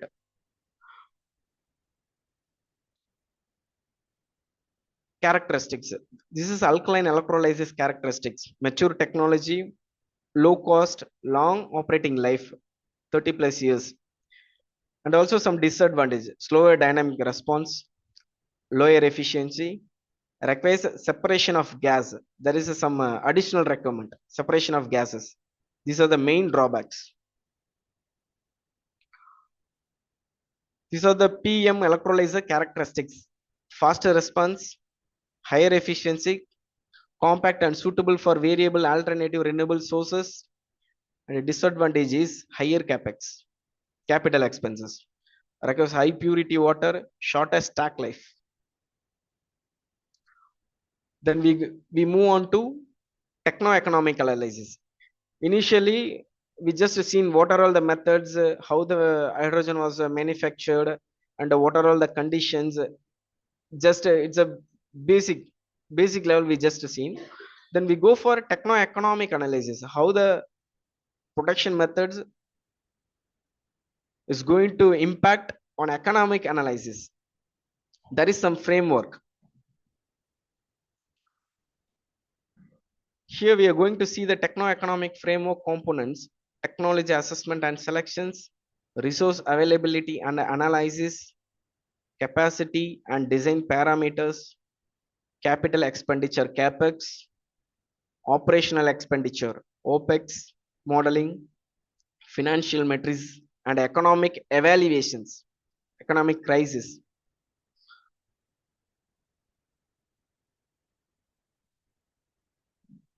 These are the methods in various sector the hydrogen is going to use. Conventional storage, renewables, nuclear, fossil fuel, industrial, like that. This also we already seen, I think. So we just seen the capex and opex. What is capex and opex? We manufacturing, capex is a long-term value, property, plant and equipments. What are all the equipment needed for manufacturing of hydrogen? Reported as fixed assets. What are all the fixed assets we need for implementation of power plant? Listed on the balance sheet, tax deduction. These are all the capital expenses of manufacturing, production of hydrogen. Then opex, short-term value, day-to-day operation cost. What are the day-to-day operation cost comes in manufacturing of hydrogen, reported as expenses, listed on the income statement, tax deduction only in the current taxes. These are the opex. So we are splitting into two. The technology assessment process selects most suitable production pathway. Not only the goal of manufacturing green hydrogen. So before go that, we should see and develop, forecast which most suitable production pathway. Evaluate the electrolyzer, which electrolyzer is better, in which area, which place, like that. Consider which kind of renewable energy we need, solar, wind, whatever it may be, which type of renewable energy we need for production of hydrogen. And also storage. This is the main thing. We are making a plant producing hydrogen where we can go and storage. So access, storage and distribution, this is the very complication in hydrogen productions. and analyze end use application. What are all the sector we need hydrogen? How much, like that? Determine optimal system configurations. So resource availability analysis is renewable sources. We already very well know the solar and wind are the major sector of renewable sources of energy. Then water availability. This is the main thing. So if you're making a plant, a hydrogen plant, so water availability and suitability is very much important, and quality assessment, and also land requirement and site selection, that also very important. Grid connection and infrastructure. We are manufacturing production of hydrogen and making a power plant using combustion, and how to generate the electricity without grid connection and infrastructure, we should not transport. So grid connection and infrastructure also important. Seasonal and temporal variation, long term resource sustainability. So if you implement plant in a particular place, so long term resource sustainability also very much important. Then capital expenditure and its components. So the electrolyzer, if you go for green hydrogen production, the electrolyzer cost is comes to 50k to 1.9 lakhs per kilowatt, depending on technology. Renewable energy setup, solar or wind farm cost, storage facility and its compressors, transportation and distribution infrastructure, land and civil engineering works, project development and contingency. These are some basic, like for a 10 to 15 megawatt, what is the cost wise? We having some details. If using solar or wind for 15 megawatt power, so which gives 35 to 45 percentage of production of hydrogen, which comes around 72 crores. And the electrolyzer cost 10 megawatt capacity, 20 to 30 percentage. The electrolyzer works 20 to 30 capacity, means it will comes around 38 crores. Storage plus compressor, other things for manufacture production of hydrogen, 15 to 20 percentage. This will comes around 36 crores. Then infrastructure, 10 to 15 percentage. So it comes around 40. So if we have to implement a hydrogen plant in any area, which will comes around 10 megawatt to 15 megawatts, at least the government should spend 180 to 200 crores for generating of hydrogen and its power plant. This is the green hydrogen project, a 10 mm capacity flow chart. Already we discussed solar wind plant infrastructure, electrolyzer, storage and compression, H2 storage compression, green H2 output, electrolyzer unit, renewable power output, balance of plant, land, utilities. So all this is necessary. Then operational expenditure, OPEX. The electricity cost, largest OPEX components, 50 to 80 percentage. Maintenance and repair, it comes around 1 to 3 percentage of capex annually. Personal and labor cost, water treatment and handling, insurance and regulatory complaints, contingency and overheads. These are the other costs apart from the capex. This also we should take while production of hydrogen. Then the levelized cost, already we discussed, weighted average cost of hydrogen production over project lifetime. So up to the end life of electrolysis, accounting for all capital and operating costs. The formula of LCOH is capex plus PV of OPEX, then total hydrogen production. Like that, we should calculate the levelized cost. Accounts for discount rate, project life, key economic performance and its matrices. This is also important. How much we are manufacturing, by using certain amount of electrolysis, how much capacity of hydrogen was producing. That also we should calculate. Then LCOH calculation components: capital cost contribution, equipments and infrastructure, electricity cost, largest variable cost driver, water cost. If you take water from underground sources or any of the sources, that also we should calculate. Maintenance and staffing, fixed annual cost, capacity factor affects hydrogen production from volume, discount rate and project lifetime. These are the financial matrices: net present value, sum of discounted cash flow, positive NPV indicate project profitability, IRR, internal rate, discount rate, NPV is equal to higher. This is the breakdown analysis, break even analysis. The hydrogen selling price, what is the production cost, what is the selling cost. If you have a proper production cost, then only it will comes around better selling price. If you take a petrol and diesel, it will comes around 90 to 100 rupees means, so the hydrogen will give huge benefit. So the cost wise, from construction itself, everything we should take into consideration and reduce the cost of hydrogen production. So we should go for different methods, different parameter, different analysis.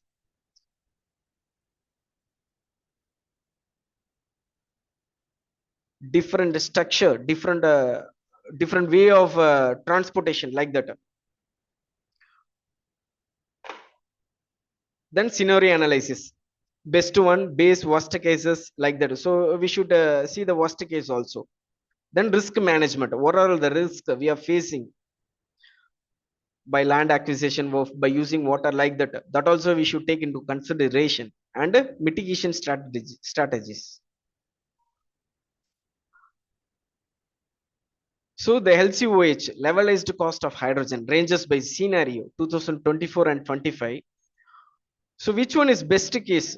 If you think on-site renewables, if the hydrogen plant we are installing in a particular area, so on-site renewables like a windmill, solar system, that also should be in-house in the hydrogen plant. That will give better manufacturing also, better production also. In average case, typical project, like we are using some electricity sources, grids, electricity power connection, like that we are using, means that one is average case. The worst case, that also grid, sorry, worst case is grid one. The average case is typical projects, like solar or wind power is from some other places, some local distance places, we are getting the electricity from that place. So that is one typical.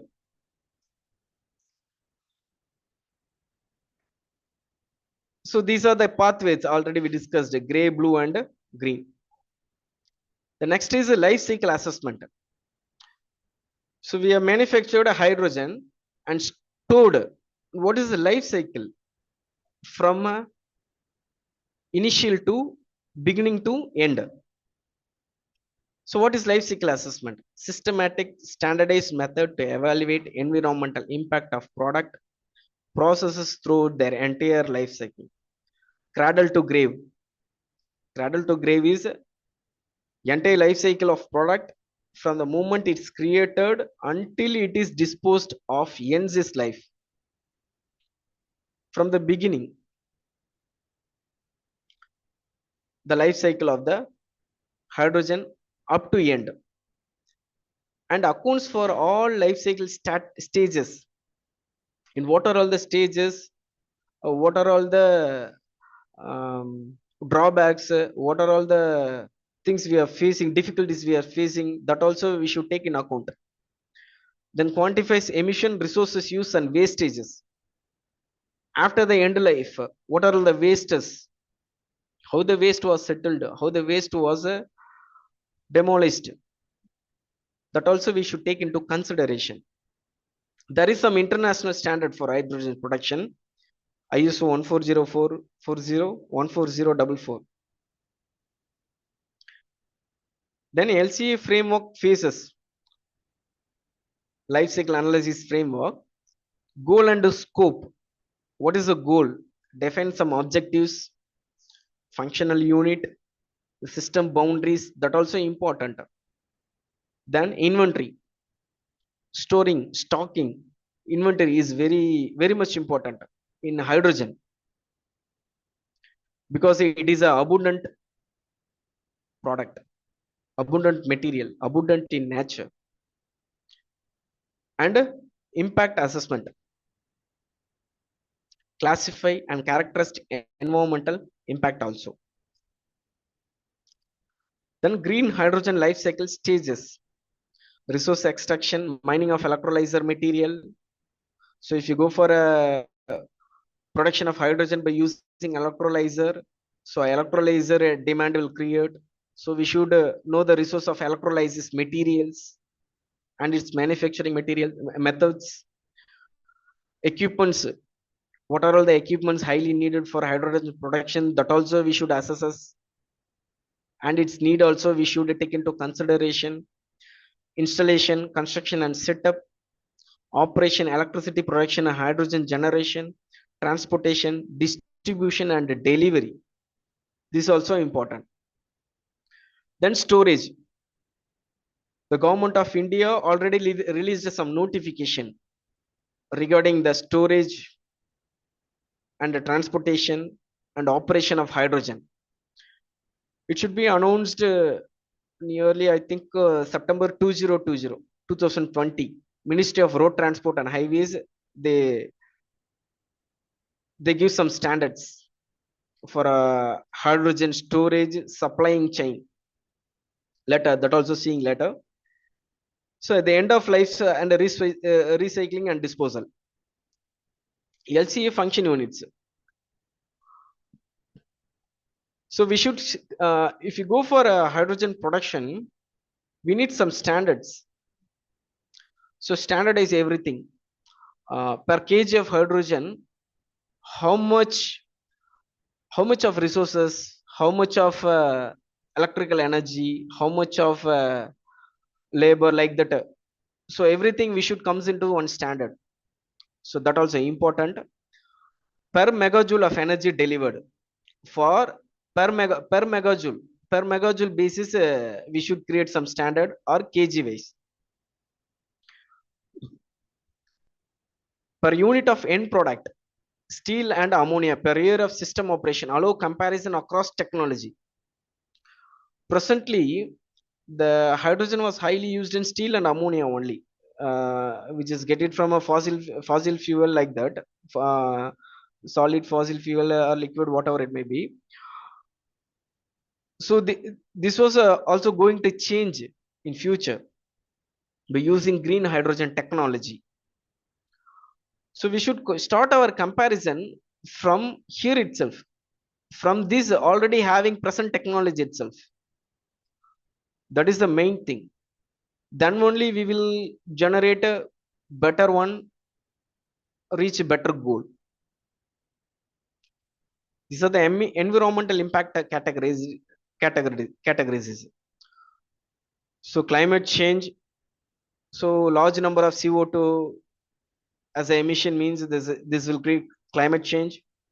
Acidification means if you're using water or any other raw materials, natural raw materials means, so it will degrade. And so water treatment also, desalinification, I think.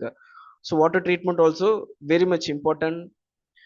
Then eutrophication is water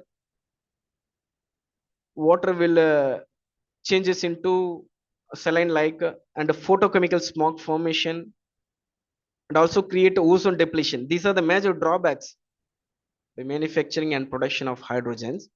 This also we will take into consideration to reduce all these drawbacks into green.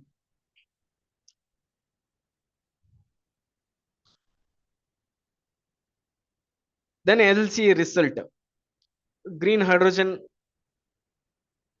the electricity comes from solar, wind, hydrogen, no fossil fuel combustion. This is the cleanest hydrogen. Then second one is gray. Then third one is blue.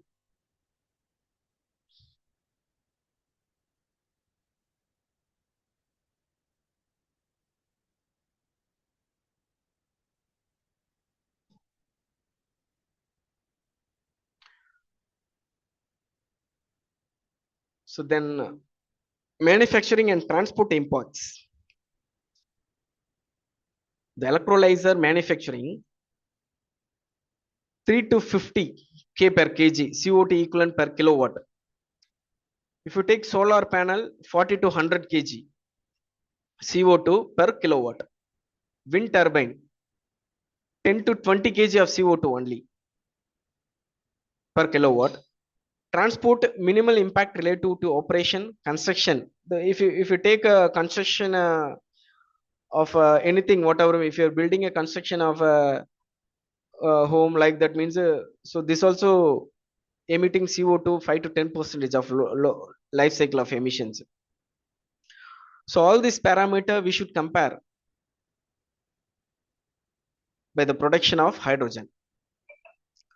So the next one is water impact assessment.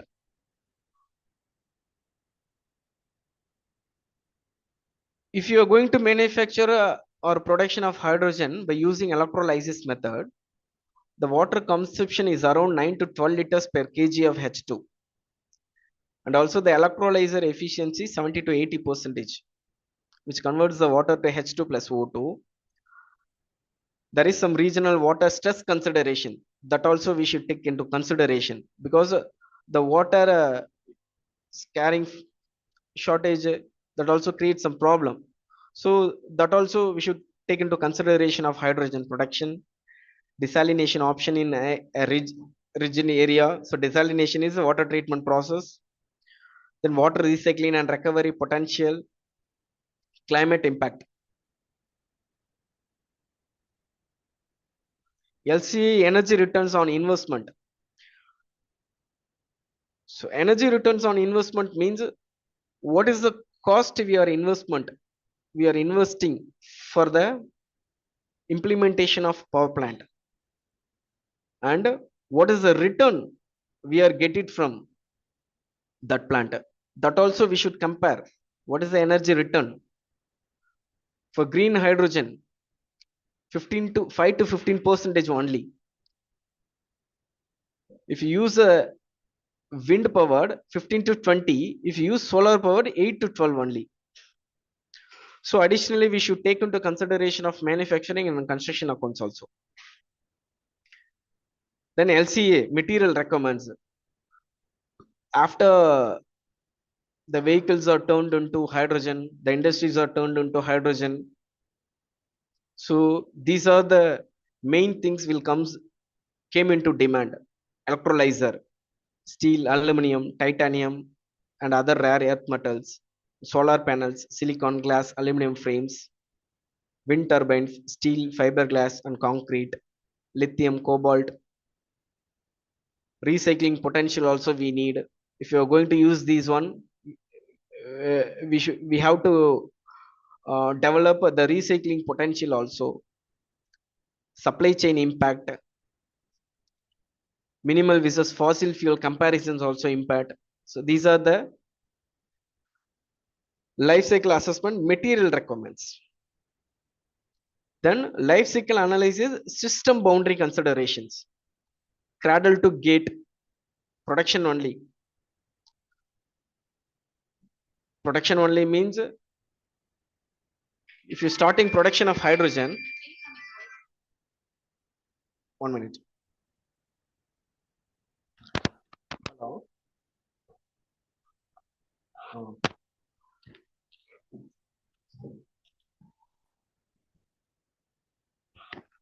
Allocation method and how to handle co-products, temporal scopes, graphic scopes. Then I'm not taking your times too much. These are the cost reduction method, current cost, targeting cost, and manufacturing cost, supply chain, and standardization and component sourcing.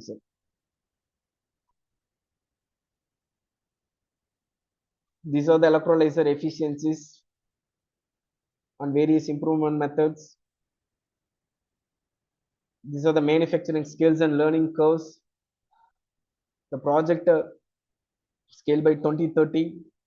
Project case study.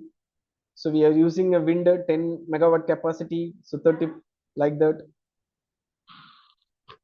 Then investment. Then investment. A revenue, payback. Then Oman hybrid renewable system. Oman already implemented renewable hybrid system by using hydrogen. These are the methods of Oman. These are the things of Oman projects. And the Europe large scale project and the European project, Australian export project, then industrial application of electrolyzer, direct heating process, annual hydrogen methods, industrial applications. And finally, we see hydrogen vehicle testing in India. This is the main thing. So National Green Hydrogen Mission launched on January 4, 2023. The total investment of government is 19,745 crores for implementation of hydrogen in India. So Gazette. This is the Ministry of Road Transport and Highways notification to implement of hydrogen in India by using various methods like fuel cells and CNG, compressed natural gases. This is also some standard. I think some of them asked, is there any standard for storage, transportation, manufacturing of hydrogen? There is some standard. Automotive Industry Standard 157. This is the standard which was created by ARI, Automotive Research and Institute, for manufacturing, supply, storage, whatever it may be. Everything should be complete protocol set up, everything in that standard. So pilot project in India, 5 pilot projects across India, 35 hydrogen vehicles, 9 refueling stations. Initially, they started up. There is a 15 fuel cell vehicles and a 22 H2 IC vehicles, buses and trucks. There is some 10 strategic testing routes: Greater Noida, Delhi, Agra, Bhubaneswar, Ahmedabad, Shahibad, Faridabad, Delhi, Pune, and Mumbai. These also another some routes. Industry partners: Tata Motors, Reliance Industries, NTPC, Ashok Leyland. Government support 208 crores funding allocation from Government of India for this project. And Tata Motors, the leading charge of this hydrogen project. Additional testing initiative: Hyundai and Indian Oil. They make tie-up and trialing 40,000 kilometers of hydrogen operated vehicles, but also fuel cell technology. Future expansion plans: 1,000 plus vehicles by 2020, hydrogen trains by 2026 onwards, maritime hydrogen hubs, refueling network expansions. Okay, thank you. Is there any questions, sir? Dear participants, if you have any queries, please proceed.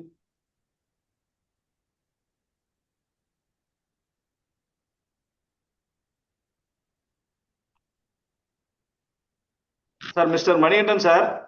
Yes, sir. Thank you.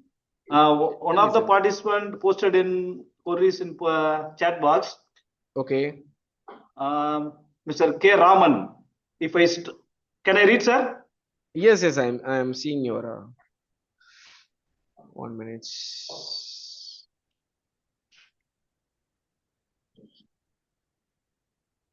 Yes, Jairam.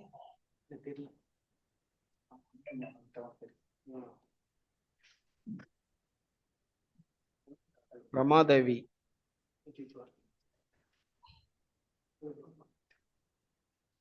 Sir, Mr. K. Raman posted in chat box, sir.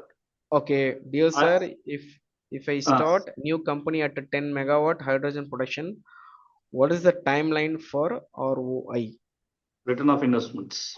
return of investments? So these things, the government only presently now only analyzing, sir. For if I am telling this all these conditions which was followed in foreign countries, but Indian government presently working to analyze all these things.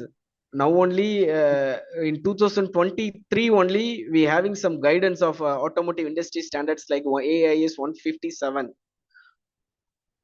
What is the what are all the requirements of manufacturing of hydrogen plant and storage like that. So after we have to see all these conditions, then only we can finalize on Indian currency what is the cost will come.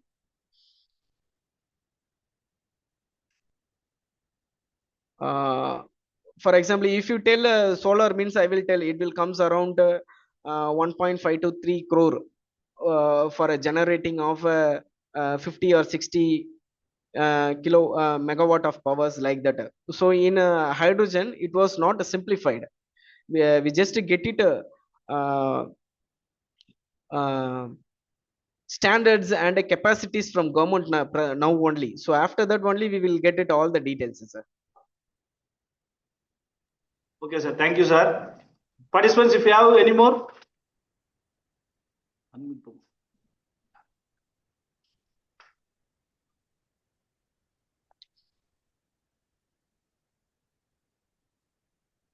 Sir, HOD, sir. Tell me, sir. Sir, shall we close the session? Yeah, we can wind up. Okay, sir. Sir, thank you, sir. Thank HOD you. sir, Dilipan sir, 1 minute. HOD sir, thank you for your wonderful support, sir. Thank you sir. for your Thank you. cooperation and support. Okay, Very thanks kind for your support, sir. Thank you, sir. Thank you. Thank you. Thank you, Mr. R. Manigandan, for giving a wonderful presentation for us. Thank you, sir. Now I request Dr. R. Vijay Kumar, Assistant Professor, Department of Mechanical Engineering, to deliver a vote of thanks.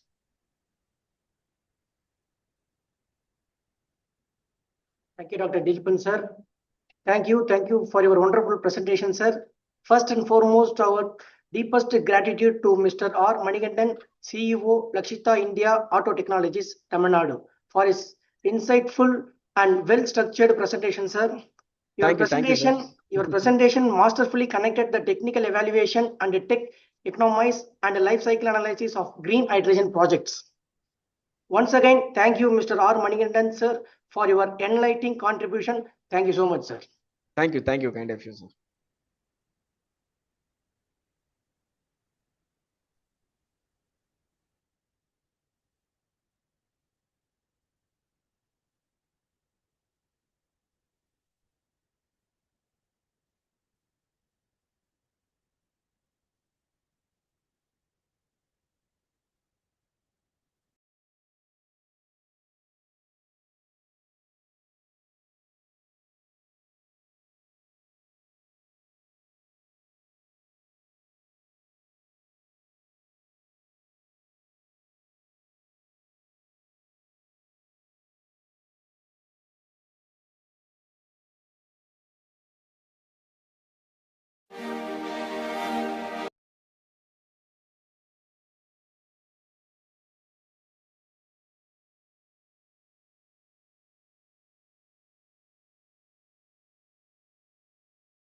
Mohan Govind sir అలా ఉండి చూడు.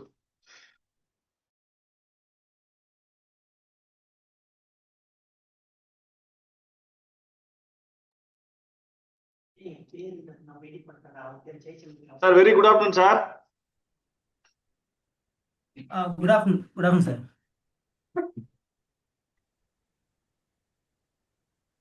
Sir, welcome, sir. Welcome, sir. Sir, good afternoon, sir. How do you do? Yeah, fine. That's great. Sir, Sir. just a minute, I'm checking with my audio. Is it audible? Yes, sir. Okay, just a minute, sir.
Sir, start பண்ணலாம் sir.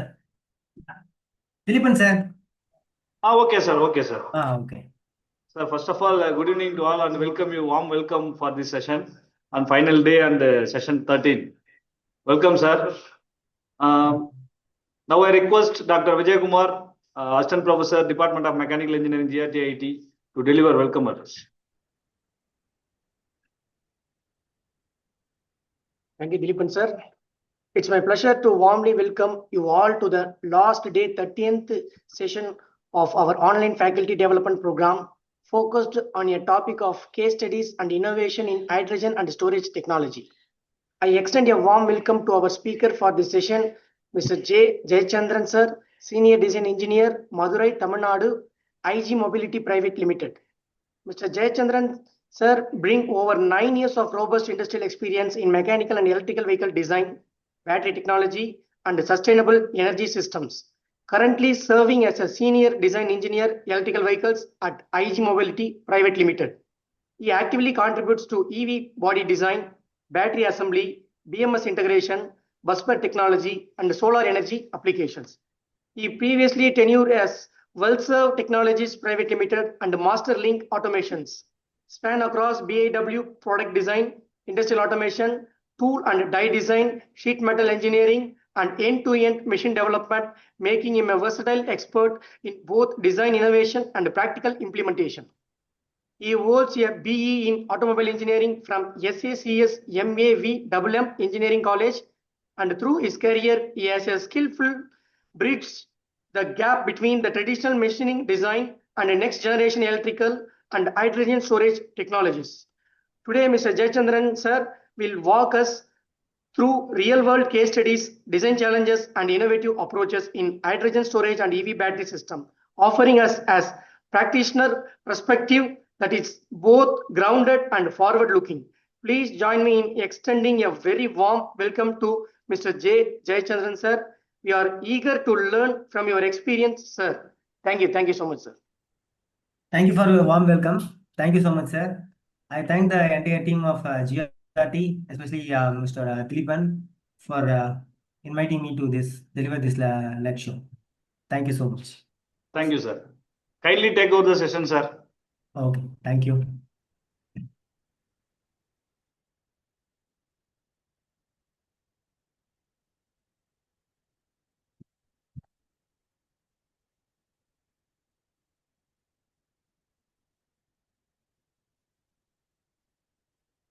So today we are going to see about what are the technologies as it is, I'm working in a very dedicated project. I can't able to expose my project which is ongoing in our company. So I will give an overview why we have chosen this material like that. Okay, so I can't able to go in depth because it is a much important thing, as well as we cannot able to reveal the things.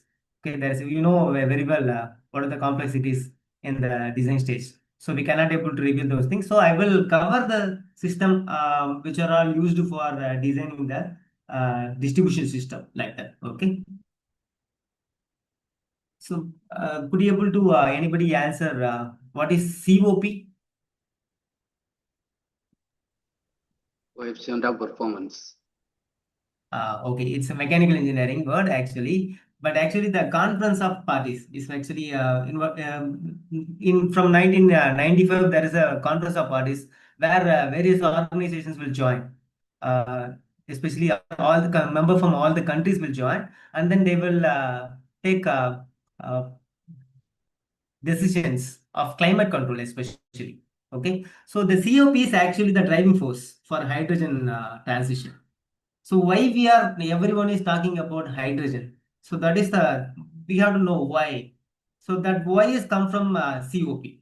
So the COP is the major thing which is driving internationally. We have to move to a renewable energy, as well as especially they are concentrating on non-carbon fuel. So the only available thing is non-carbon fuel is hydrogen. So they are pushing towards to practically implement hydrogen as a fuel where it is not possible to implement or replace fossil fuels, especially like iron ore, where iron ore, where we will use only coal for remove the oxygen from the iron. So that is iron oxide will be used in a furnace where we will use coal, and we will limit the oxygen which will get combusted by utilizing the oxygen in the iron ore. So that in those kind of fields we cannot able to replace coal, fossil, especially fossil fuels. So they are concentrating on those area which cannot be replaced, has to be replaced with the hydrogen. Okay, so that is the main objective of COP. The reason COP, they are transitioning from fossil fuels. They have provided a target.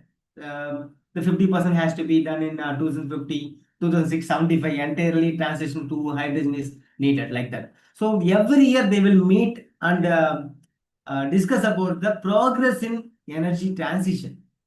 Okay, how they are controlling the energy transition, how they are effectively utilizing the energy, that is improving the energy efficiency like that. That is a major agenda in reducing the carbon emission. Okay, so this will be discussed in COP. Okay, that is conference of parties. Okay, so why India is focusing? So this is an international thing. So towards that objective, India has to move.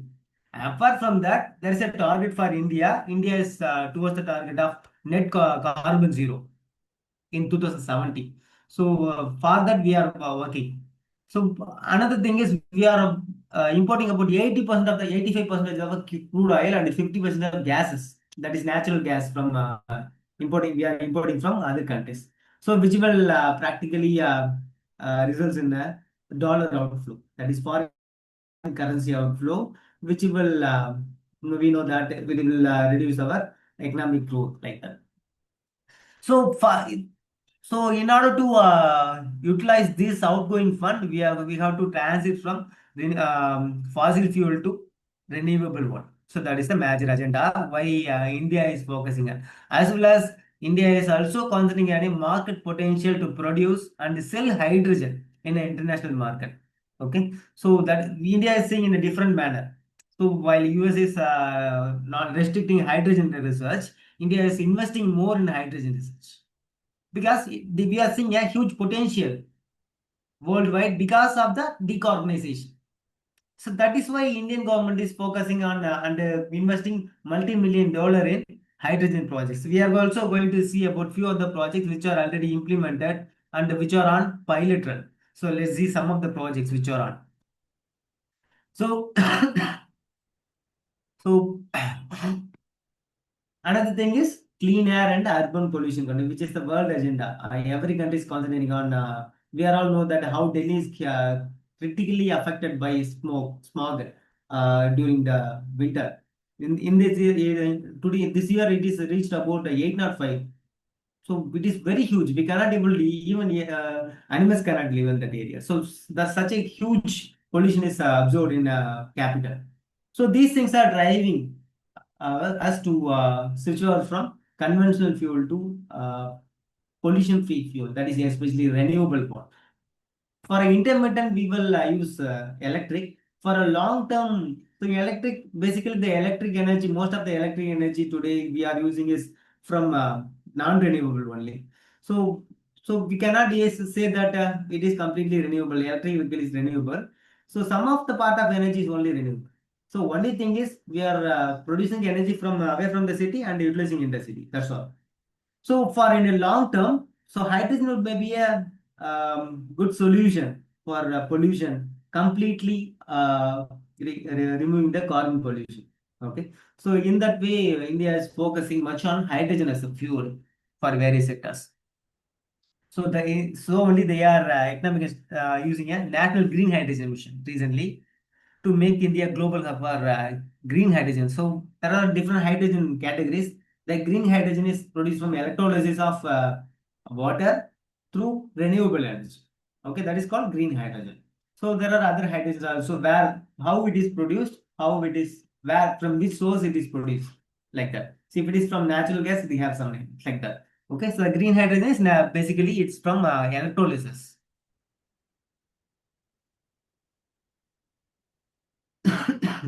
Let's discuss about the gravimetric energy densities of various fuels which are using. So how much energy does the fuel as a fuel it possesses? Okay, the gasoline is having a lower one, and from this we can see that hydrogen have a higher energy density per kilogram of energy. So kilowatt of per kilogram. Okay, so that is why we are concentrating. But practically, let's see, it is for liquid hydrogen. Okay, per kg. But to store it in a gaseous state, we need about 30 times the volume of a diesel to store that. So we need a huge tank if it is in a gaseous phase, even at 300 bar or 700 bar. Okay. So that is the major disadvantage. So it is having it needs larger volume tank to store. So practically, we cannot able to use it in a moving vehicle. For stationary purpose, we can use. Okay. But in mobility condition, for mobile application like transportation, we cannot utilize such a huge tank, which is necessary for hydrogen. Okay, so we need to move to a compressed hydrogen storage tank or a liquid hydrogen storage tank. So that is the problem here. How another thing is we know that hydrogen is much smaller. This is the smallest atom in the world. Okay, so it will move through any of the medium, especially it may be a metal. It will diffuse through metal, through the interatomic spaces. It will escape. We can be able to identify the leakage of hydrogen. It is smellless. We can be able to even see the flames of hydrogen. So these are the problems with the hydrogen. So we need another important thing is metal will get embrittlement like that. If we are using a steel, let's consider we are using a steel. It is much lower in brittleness. We know that. Let's consider. So if you store hydrogen in that, it will result in embrittlement of steel. So it will break in shock. While transportation, the tank will get embrittled by inducing a small amount of shock load or vibration. It will result in breakage of tank. Okay, it depends on the thickness, how much vibration it will hold like that, how much thickness of embrittlement is happening. So we need a larger thickness wall, the thicker wall to avoid embrittlement, and we have to use most of the cases we are using composites for storing hydrogen, carbon, especially carbon based tanks. Okay, that is the recent research. where we will use graphene, various forms of carbon nanotubes, carbon fiber, graphene, like that. These are the recent researches. These things can be used to store the hydrogen. Okay. So from this, even though it is having a huge advantage, that is energy density, gravimetric energy density is very higher for hydrogen. We cannot practically use it in an automobile for because of these things. So we cannot able to produce a storage tank. Okay.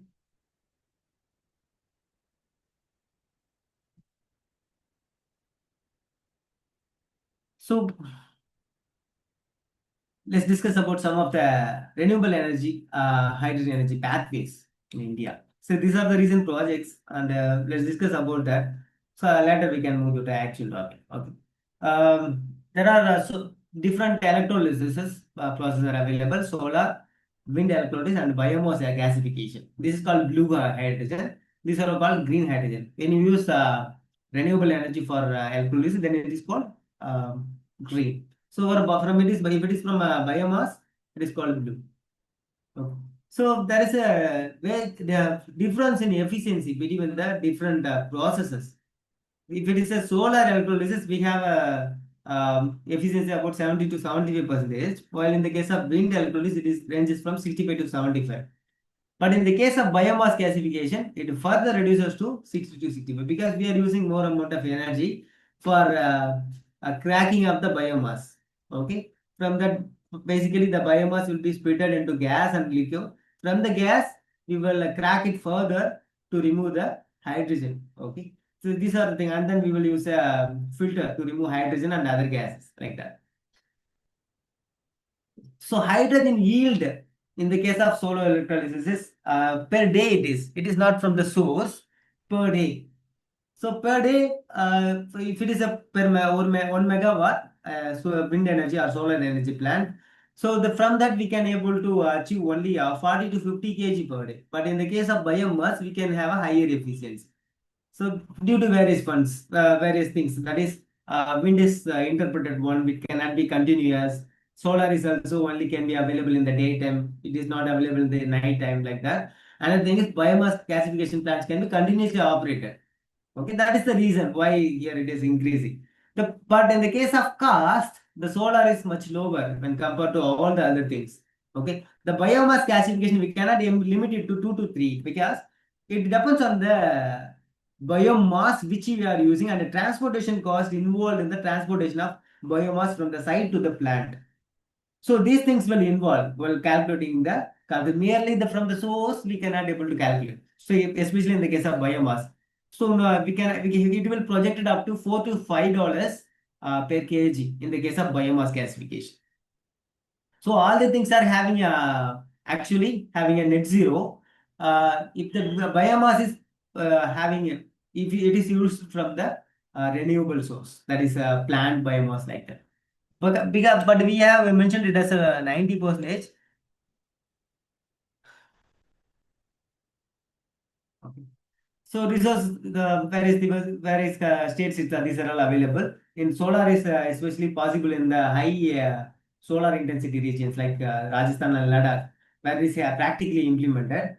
Wind energy is available in various Western Gate region as well as in Tamil Nadu. So it is implemented in Tamil Nadu and Gujarat actually effectively.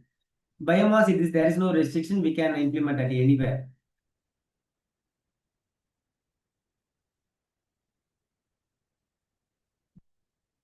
So major challenges actually already we discussed, it is intermittent, while this is wind is solar, wind is seasonal one, while the biomass is feedstock logistics problem. So these are the main challenges in various things. Okay. So what is the hydrogen production cost based on the already we discussed, but we are splitting it up. So we are projecting it for a long term. Okay. So India is having a long-term goal to reduce the hydrogen production cost. We know that the major slogan of manufacturing, produce more, reduce cost. This is the slogan. So this is actually brings from that. So if you increase the volume of production, it will result in the reduction of total cost involved in manufacturing. So today the cost of hydrogen from various sources are from $5 to $6. So actually we have to reduce it to $2 to $3. Okay, so that is the target for 2050. So how it can be achieved? By improving the energy efficiency of the system. Suppose the efficiency of the compressor before 20 years to 2 decades would be in the range of something. Okay, but we have improved it further far more in the past 2 decades, up to 30% for a compressor itself. So these things will reduce the cost, the efficiency of the system, overall system, and the regeneration system like that. We are used to recycle the waste energy. So these are the continuous things which can be incorporated to reduce the total cost of production of hydrogen. Okay, as well as we have to produce, we have to use an integrated system. Okay, where we will utilize the waste energy, especially in the hydrogen compression system. We have to use cooling.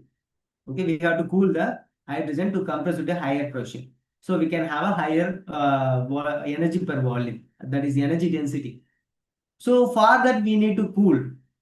Okay, so that efficiency of the cooling system also has to be incorporated in the estimating the hydrogen production cost. So efficiency is not only merely on electrolysis, overall efficiency.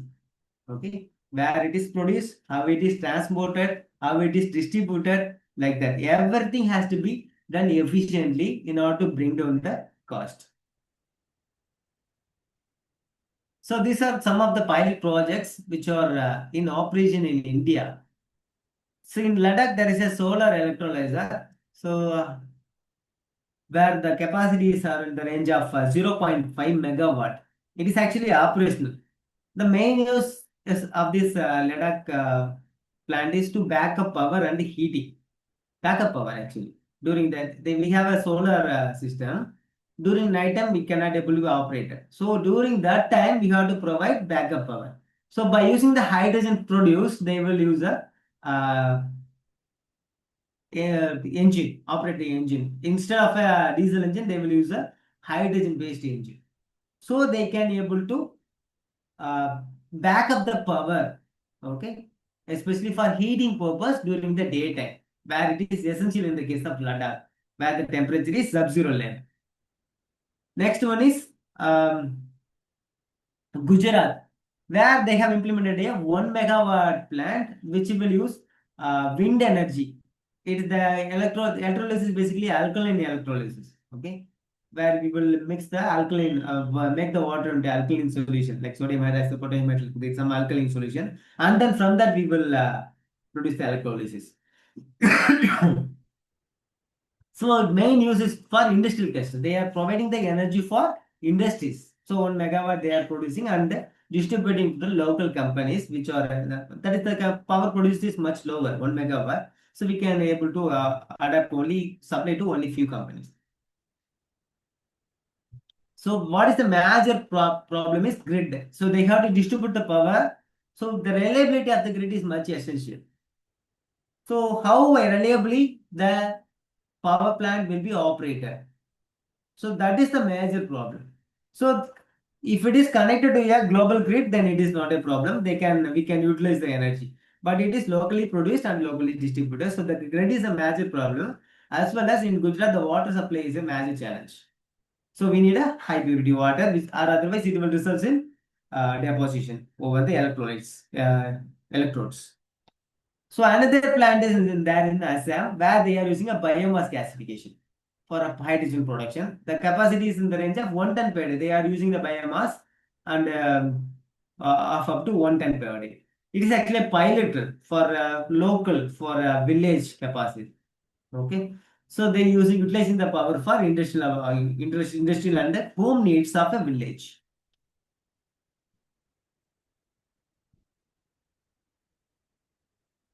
So what would be the barrier for India to implement hydrogen, to roll out of hydrogen? Okay, so major thing is high cost. Okay, high upfront cost. So we have to implement a higher cost for a research itself, for development itself, for construction. Okay. So while seeing that, we can for going further, we can able to see what are the costs involved like that. Okay. So basically, the high upfront cost. It is not only on the electrolyzer, especially the major cost consumer is storage and distribution system. Okay. So everything is critical. All the material has to be critically designed and critically chosen for storage of hydrogen or distribution of hydrogen. So that's why the cost involved will be very higher. So which will be a major drawback for private funding. Okay, so they are small organizations are not interested in taking over that charge, a high upfront cost. That is the major problem. Another thing is low efficiency and leakage. So already we discussed the leakage is a major problem in the hydrogen tank because it is much smaller, so it will even impregnate through the metals. Okay, diffuse through the metal, impregnate into the metal, and form a compound, hydrogen compound. That is important. Okay, diffuse through the metal. That is a interporous caps. So that interporous cap they will diffuse into the atmosphere if the thickness is much lower, like that. So these things will result, as well as there is a major safety problem. If there is a leakage, it will result in huge disaster. So in our company, even for testing an engine, we will go through a multiple check. We have a leak detector, backfire arrestor, even though it is much complex till now. Okay, so we won't allow a train like that. So the system has to be much efficient, especially in the distribution system and storage system, because it is much. Only thing is the chemical and physical properties of the hydrogen is like that. So another thing is distribution construction. We already discussed the public awareness. So everyone is afraid of hydrogen, utilizing hydrogen. It is combustible, highly combustible, and results in a disaster. So we need to have a public awareness program. Okay. So India is implementing huge amount in that too. So let's see that too. What are the various hydrogen storage system? Let's discuss about the so major distribution is the major problem. So today's my topic is distribution system, like storage system. So let's discuss what are the storage system, how the hydrogen can be stored efficient. There are different methods of storage. The first one is compressed hydrogen storage. So where it is operated in the pressure range of 350 to 700 bar. So the pressure will be very higher. So energy utilized for compression would be in the range of 20 to 30%. Okay, so that will be a huge. So as if today in today's environment, this is the most widely adopted method, compressed hydrogen storage system. So through this only we are transporting hydrogen to various organizations. So industry need hydrogen for processing, chemical processing. For that they are providing hydrogen in this manner. So the pressure will be in the range of 350 to 700 bar. So we cannot be able to compress it readily from room pressure to high pressure like that. So we need multi-stage of compressors. So step by step we have to increase the pressure of the hydrogen, and then we have to store it. So not only pressurization, we have while compression, we know that heat will be generated. So that heat has to be dissipated. So if the volumetric the heat is generated, it will expand. So volumetric efficiency will come down. So so we have to bring down the temperature. So we can able to reduce the volume. So cooling is essential in the case of compressed hydrogen storage. Not only a compressor, we also need a cooling system, heat exchanger. So the temperature, the heat exchanger would be in a high efficient manner. So we use a vapor compression cycle. Okay, so direct compression, vapor compression cycle may be used for removing the heat from the compressed hydrogen gas. Okay, so why this method is efficient? widely adopted. So we can rapidly charge and discharge. Like it is compared to a electrical vehicle. Okay, not for the petrol or diesel. It can be rapidly charged or discharged. So in case of solid storage, the discharge rate would be lower. We need to increase the temperature, so it will get hydrogen will be dehydrogenated. The metal will dehydrogenated, and then it will pass through the system, and then get we have to utilize. So there are a lot of methods available. So from comparing these methods, the compressed hydrogen storage method is having higher efficiency. Okay, we can. It is also well suited for high altitude and remote regions. So another one is another limitations. So we have a compression energy loss. So we are compressing it to a total energy of it is calculated based on the total energy of hydrogen. Okay. So the total energy of hydrogen from that total energy of hydrogen, we are losing about 10 to 50% of total energy for compression itself.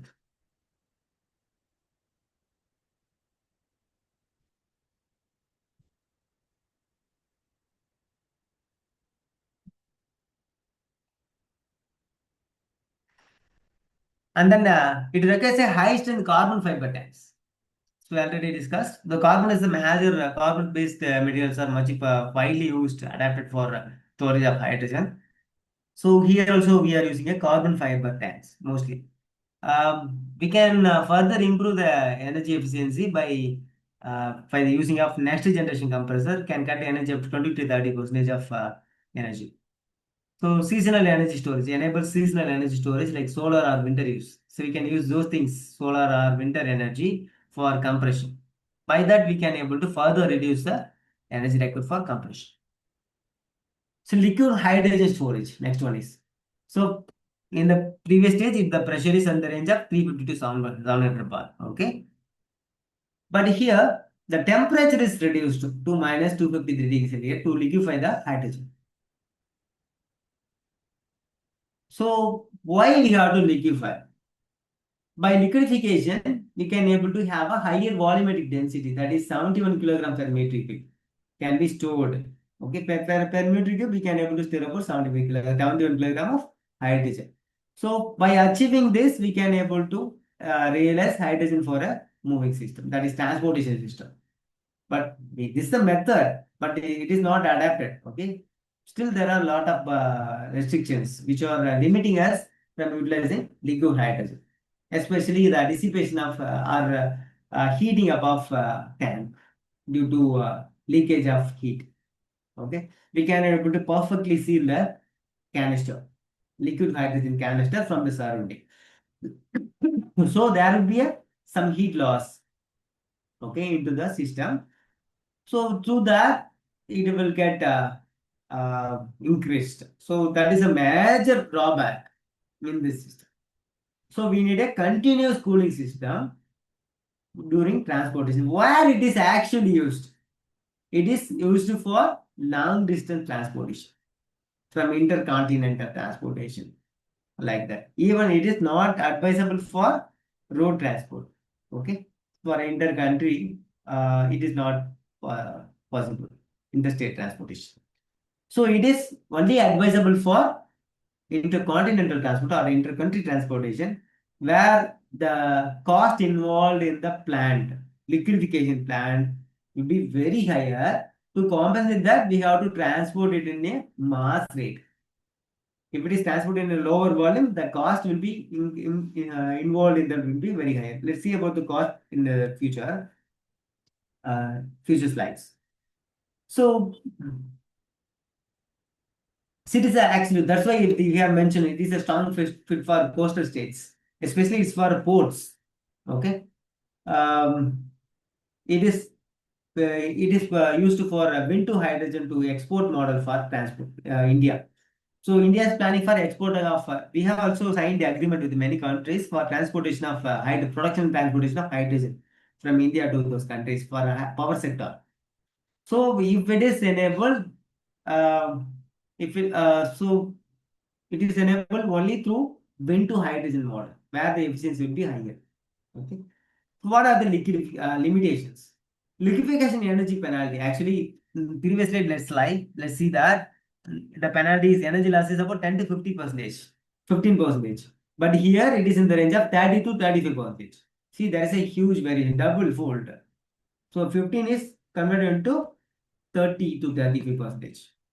So the amount of energy utilized for liquefaction will be very higher.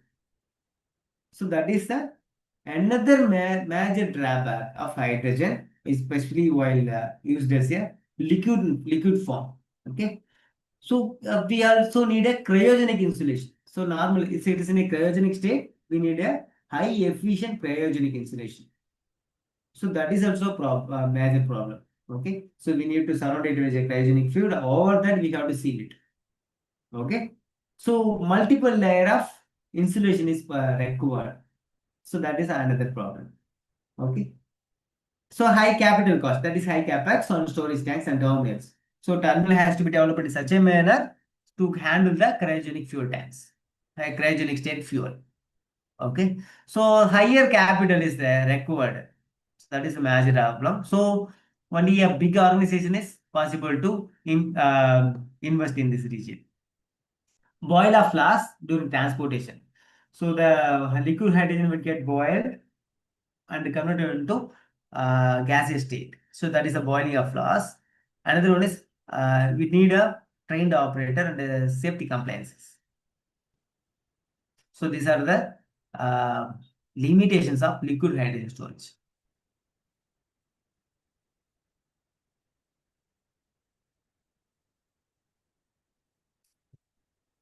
So next one is solid state storage. So we can also store hydrogen in solid state. How? Does we are cooling it further to solidify? No.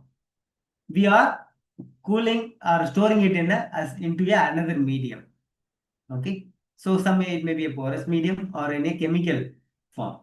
Okay. So we will bond the hydrogen into the atom and make it as a compound or some compound. We will incorporate hydrogen into the compound through chemical reaction. After that, we will do dehydrogenation. Okay. So dehydrogenation will be normally done by heating of the base fluid or a solid. So that can be achieved. So by using this, we can having a higher safety. So in solid state storage we can store it in the normal pressure and temperature. Okay. But for higher efficiency, we can store it in a higher temperature, and for operability, we need a higher temperature. So because dehydrogenation is possible at a higher temperature only, so not at a room temperature. So it will be transported at room temperature or utilized at a higher temperature. That's why we have mentioned it as 100 to 200 degrees centigrade. Okay. So it is when compared to other two methods, it is highly safe. Okay. No higher cryogenic temperature. No need for compression.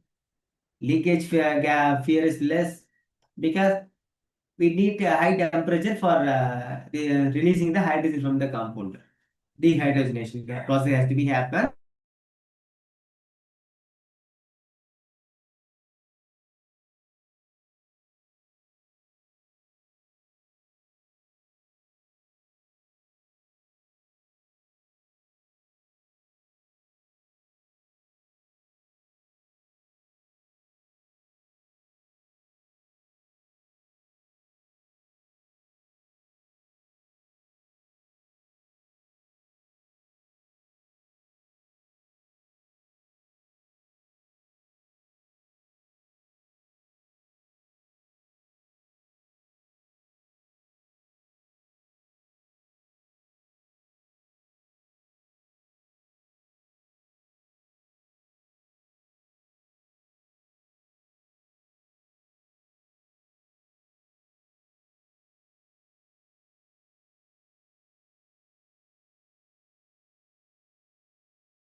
Okay.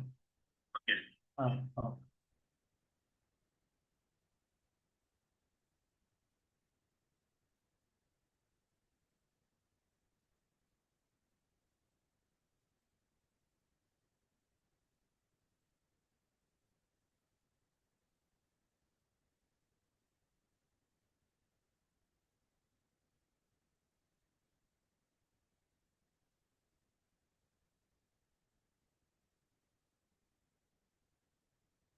Okay, share இருக்குங்களா screen? Yes, sir. Yes, sir. So, next one is solid state storage. Okay, so it is very efficient and safe option. Even though efficiency rate, it's not actually a very efficient one, but it is much safer. Okay, because there is no free hydrogen, so the efficiency problem will be lower.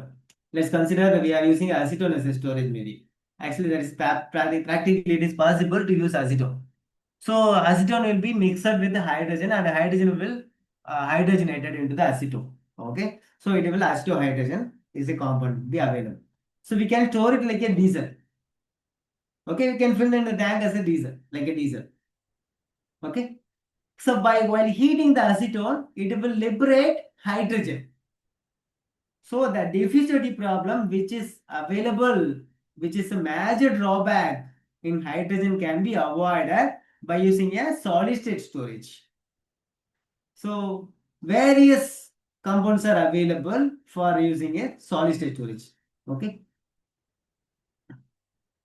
so another so like a diesel, as you mentioned, can be distributed like a diesel.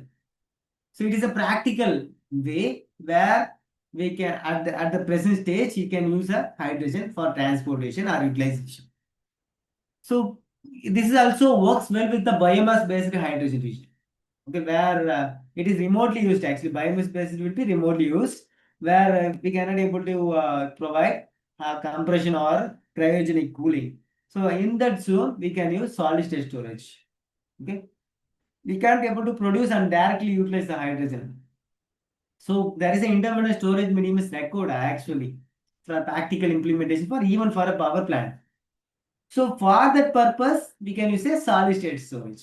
So we can also, one is drawback is it is very lower storage capacity. So only a 1 to 3 weight percentage of possible.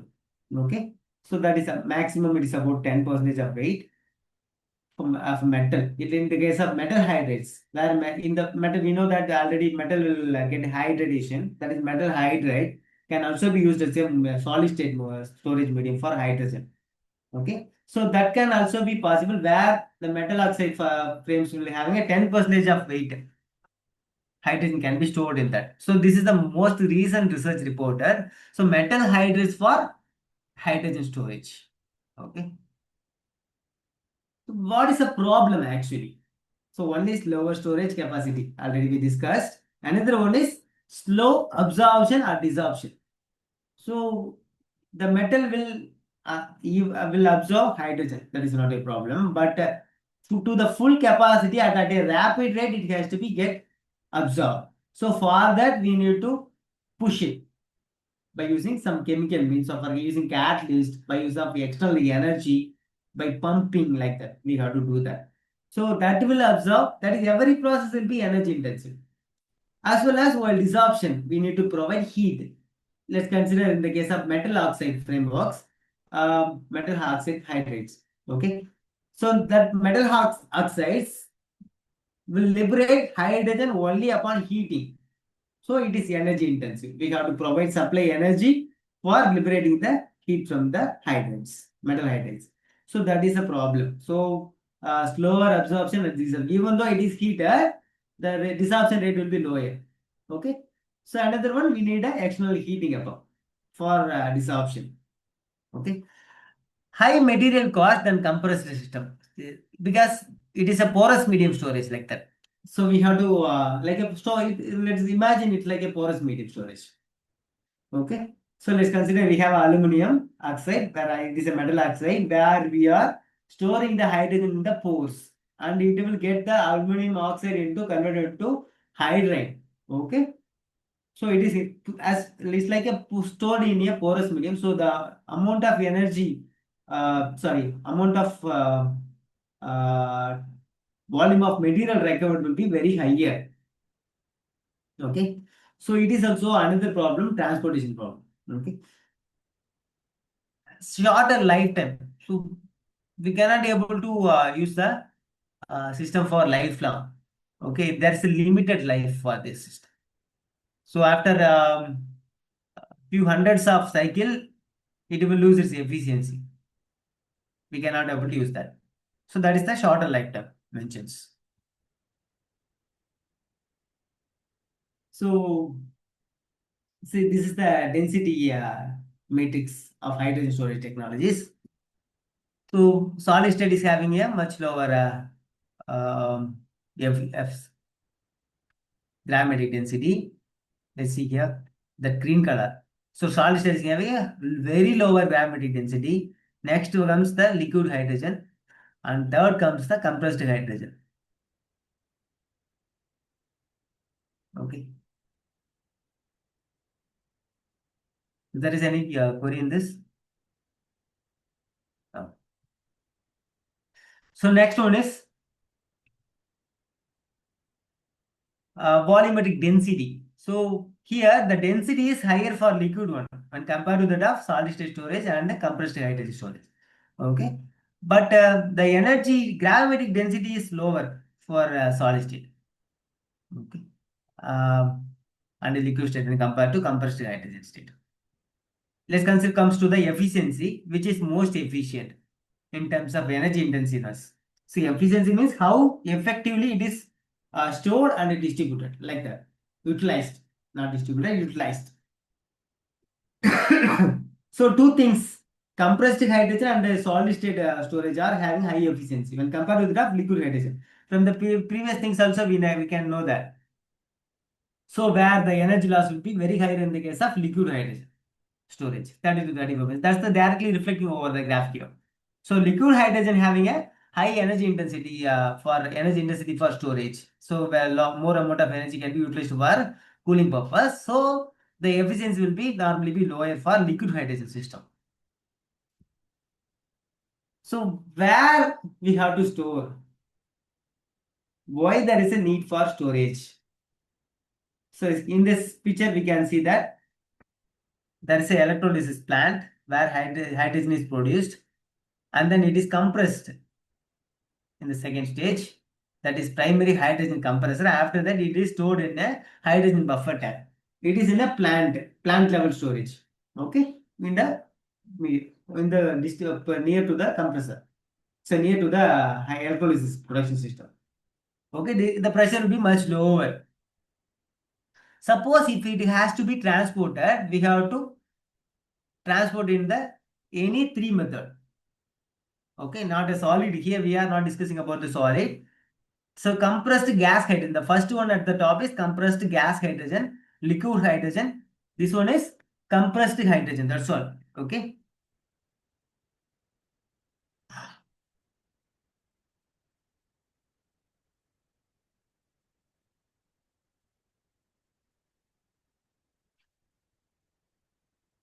Okay. So first, let's discuss about the compressed gas hydrogen system.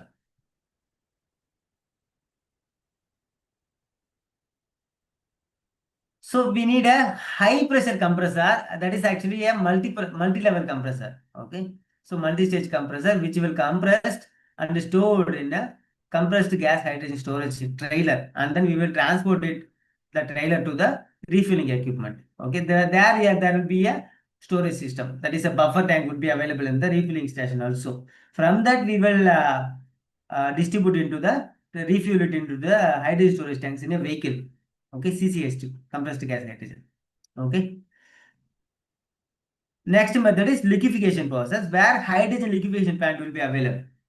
In that plant, we have a different plants are available. Let's discuss about ammonia intercooling plant in this work in this presentation. In the forthcoming slide, we can see about that. So we will liquefy it and then we have to store it in a cryo tank, and then we will distribute it. So the cryo tank is having a multi-level level of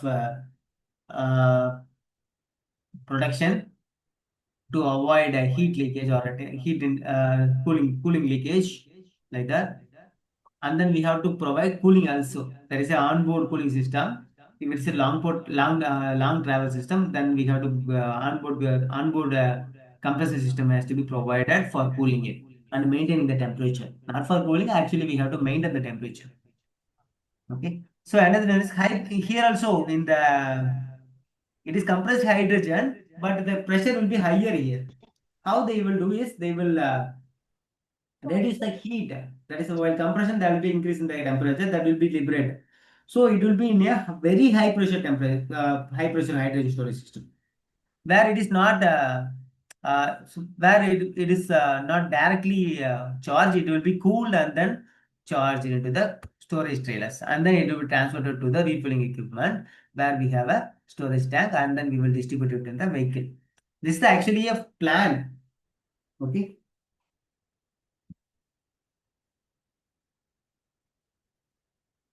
So normally the hydrogen will be stored in a small tanks, not in a very big tank like a petrol or diesel.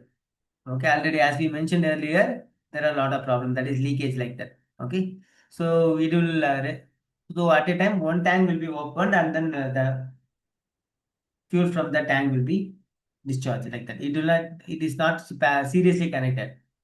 Okay, each and every tank will be opened at a time, like when it is required like that. So we have a safety device, that is breakaway device, where if there is any problem like the hydrogen leakage detector will be available at the nozzle level as well as at the dispenser level as well as at the various ports in the distribution system. So if there is a leakage system, it will use the breakaway system to shut down the every hydrogen equipment from the tank dispenser like that. So here also we have a compressor where high pressure hydrogen will be stored in the tank in the range of 30, 45 to 90 Pascal, and then pre-cooling will be done. So actually in a high pressure liquid hydrogen storage system, the pressure will be in the range of 700 bar, okay, 450 to 700 bar. But here the pressure will be much lower, 30 to 90 bar, okay. So it is for distribution side, so the pressure will be much lower.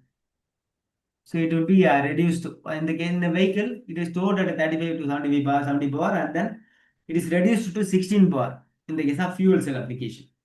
0.6 megapascal in the case of fuel cell application. Okay. So that is mentioned in this slide.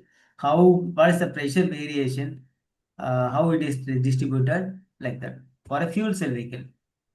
It is under research actually. That is not a practical thing. It is in a research it is from a research manuscript actually.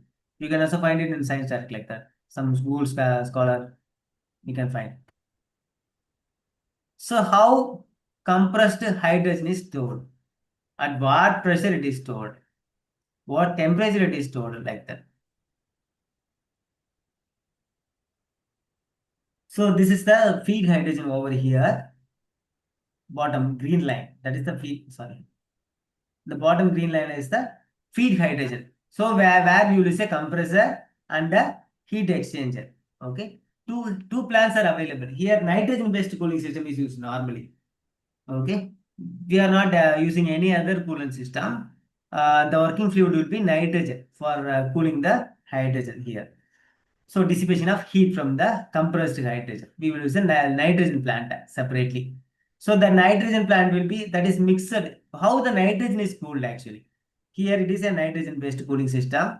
Next to from the bottom, let's see. So bottom green line is hydrogen flow. Next one is nitrogen flow, that is orange color. Okay. Next one is mixed refrigerant cycle. That is actually mixed refrigerant cycle. Okay. That is red and blue. So another one is at the top it is R22 conventional refrigerant. Okay, where the conventional refrigerant is used for dissipating heat from the condenser. It is not used for any other purpose. For in the condenser we have a heat will be generated. In the well compression, that the heat generated will be cooled in the condenser.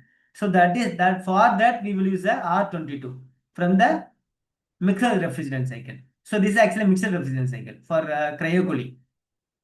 That mixed heat from the mixed refrigerant is liberated by, they were removed by the R22. Heat from the nitrogen is removed by the mixed refrigerant. Okay. So heat from the hydrogen compression is liberated by nitrogen. So this follows one by one. So there is a complexity of system. We cannot be able to directly cool by using a single system. Now you can have an idea why the cost required for cryocooling will be much higher. So stage by stage, it is not a multi-stage by using a single refrigerant. So multi-refrigerant cycle is required for efficient efficiency. So by using this nitrogen and a mixed refrigerant cycle, we can able to achieve an adiabatic efficiency of compressor in the range of 70%. That is possible. Okay.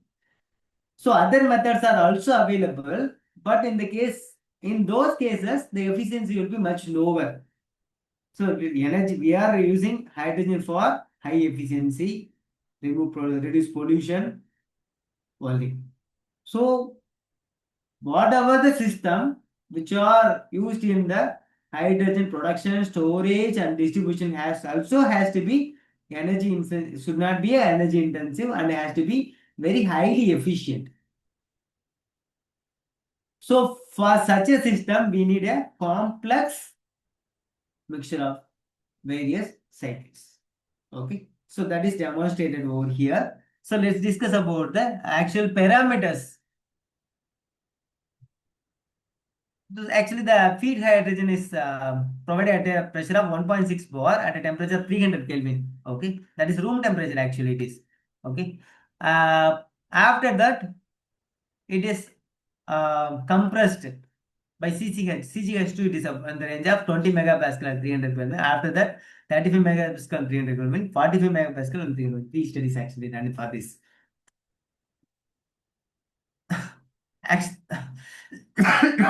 What we will do, the pressure is actually maintained and we are reducing the pressure temperature. From 300 Kelvin, the output of CCS2 is in the range of 990 Kelvin. So it is compressed and cooled 90 Kelvin. So it is sub-zero actually. Sub-zero degree centigrade, 90 Kelvin. So it is not in a liquid state, still it is in gaseous state, but it is compressed to a higher pressure. Okay, 20 to 40 bar. It is medium pressure, not a higher pressure. Higher pressure has to be in the 700 bar range. 350 to 700 bar.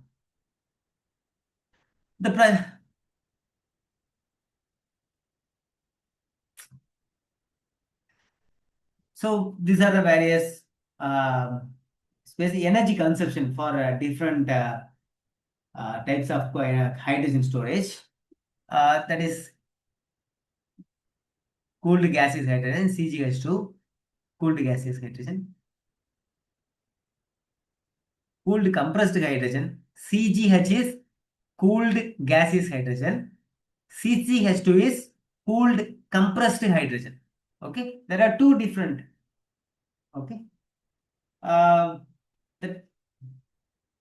sir. So compressed gaseous hydrogen, it is stored in the range of 300 Kelvin, but cooled compressed hydrogen is stored in the range of 90 Kelvin. Okay, the pressure will be same, but the specific energy consumption is much higher for liquid hydrogen. See here, the 10.85 kilowatt per kilogram. That is for liquid hydrogen storage. It is very, very huge. But in the case of compressed gas hydrogen, the specific energy consumption is lower. If the pressure is lower, the specific energy consumption is lower. So they are simple. It is compressor energy is removed, reduced. That's all. If we are using a cooled compressed hydrogen system, the specific energy consumption is higher. Okay, it is in the range of 4.716 bar up to.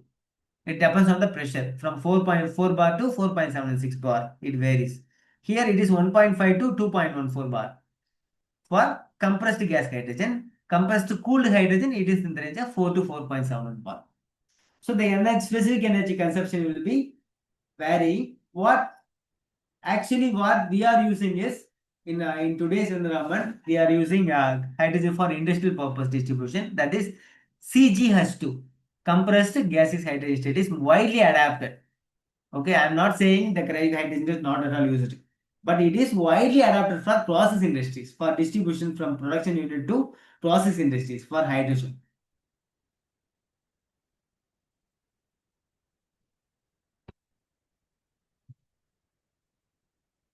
So let's discuss about the cost variation with its transportation distance.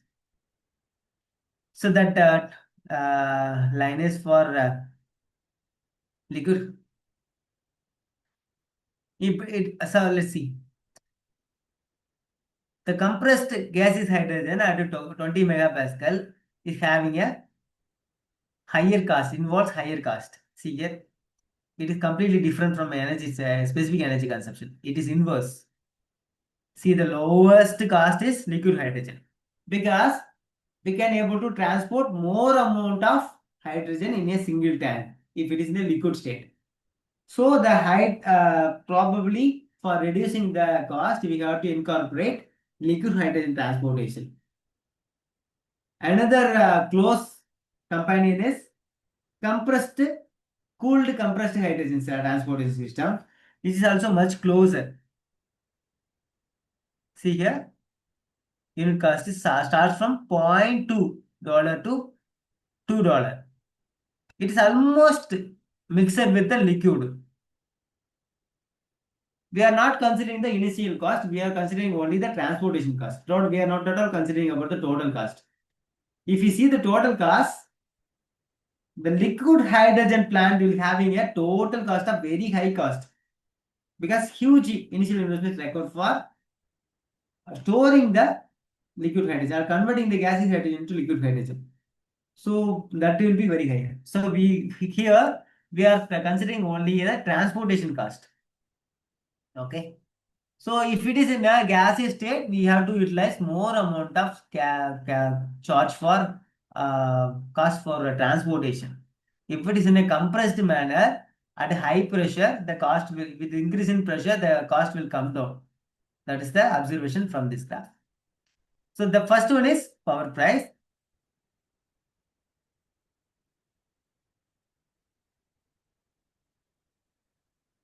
At 0.042 US dollar per kilowatt hour, and the next one is for power price of $0.0898 at per kilowatt hour. We already discussed all those things. Let's go through this. What is the problem with the hydrogen storage? It leaks, diffuses through metals, embrittlement of metals, need extreme pressure for higher energy density, has very low density, requires special material for storage. We cannot able to use the continuous so conventional metals like aluminum or steel, like that. We have to use a specialized material which will avoid diffusers, embrittlements, like that. Need complex safety management. So multiple systems are required to ensure the safety. So how we will store for large storage, large scale storage? Liquid hydrogen salt caverns. So it is for underground storage, salt caverns, where hydrogen will be dissolved in the salt. Okay, some salt, naturally some salt tanks are available which are unutilized. That kind of salt deposit can be used for storing the hydrogen in that. Hydrogen will get absorbed by the salt, and then by heating the salt, it can able to liberate. Another method is called liquid as ammonia as a medium for hydrogen storage. So that is it is also a recent innovation, ammonia for hydrogen storage, where ammonia hydride will be formed by dissolving hydrogen into the ammonia, or it is not ammonia actually, nitrogen. Okay, so another research is hydrogen can be dissolved into nitrogen and which forms ammonia. By heating that ammonia, we can able to dehydrogenate hydrogen from that, and again we can able to produce nitrogen. But directly, there some researchers have reported that direct ammonia utilization for various industrial purposes like heating or IC engine utilization like that. It is also available. Okay, we are also analyzing such a manner for our purpose, for our industrial purpose. So how ammonia can be stored like that. So when compared to compressed hydrogen storage, storage is much simple. We all know that AdBlue, where liquid ammonia is stored in our car for reducing NOx emission. Okay, for selective catalytic reduction in the recent engines, especially you can see that in the Kia diesel, Kia Carens diesel engine, we can see that there's a AdBlue. In all the heavy vehicles today, AdBlue is available. So see, it is very simple. Why I am saying this? It is very simple for use. So if it is possible to effectively use ammonia as a direct fuel for an engine, especially a diesel engine, it will be a huge breakthrough for direct utilization of hydrogen in a transportation purpose. So conversion of nitrogen into ammonia by using hydrogen is very simple. Okay. So if there is such a method, then it will be a huge breakthrough. So our research has to be concentrated in such manner that how ammonia can be directly used for transportation purpose, or how simple devices can be developed for conversion of ammonia into hydrogen and nitrogen, and separation of nitrogen and hydrogen. So production is easy, but separating nitrogen and hydrogen, because if you use nitrogen and hydrogen again into a engine, it will result in NOx emission. Okay, because hydrogen combustion is involved in the high temperature combustion. So if it is nitrogen is there, it will result in NOx pollution. Already air is having 70% nitrogen. Again, we are introducing some amount of nitrogen. So it will be a huge problem. Okay. So if such a process is available for effectively separation of hydrogen and nitrogen in a simple manner, energy efficient manner, then it will be a huge group for transportation purpose.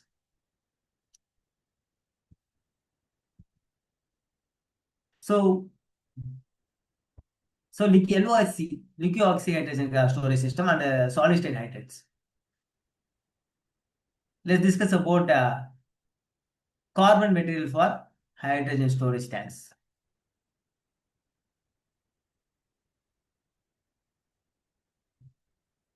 Why we have to go to hydrogen? So hydrogen storage using carbon, because normal metal will be affected by hydrogen at a low temperature, even at a low temperature. So that would be a great problem. So to avoid that, we have to see carbon based material like carbon fiber. Okay.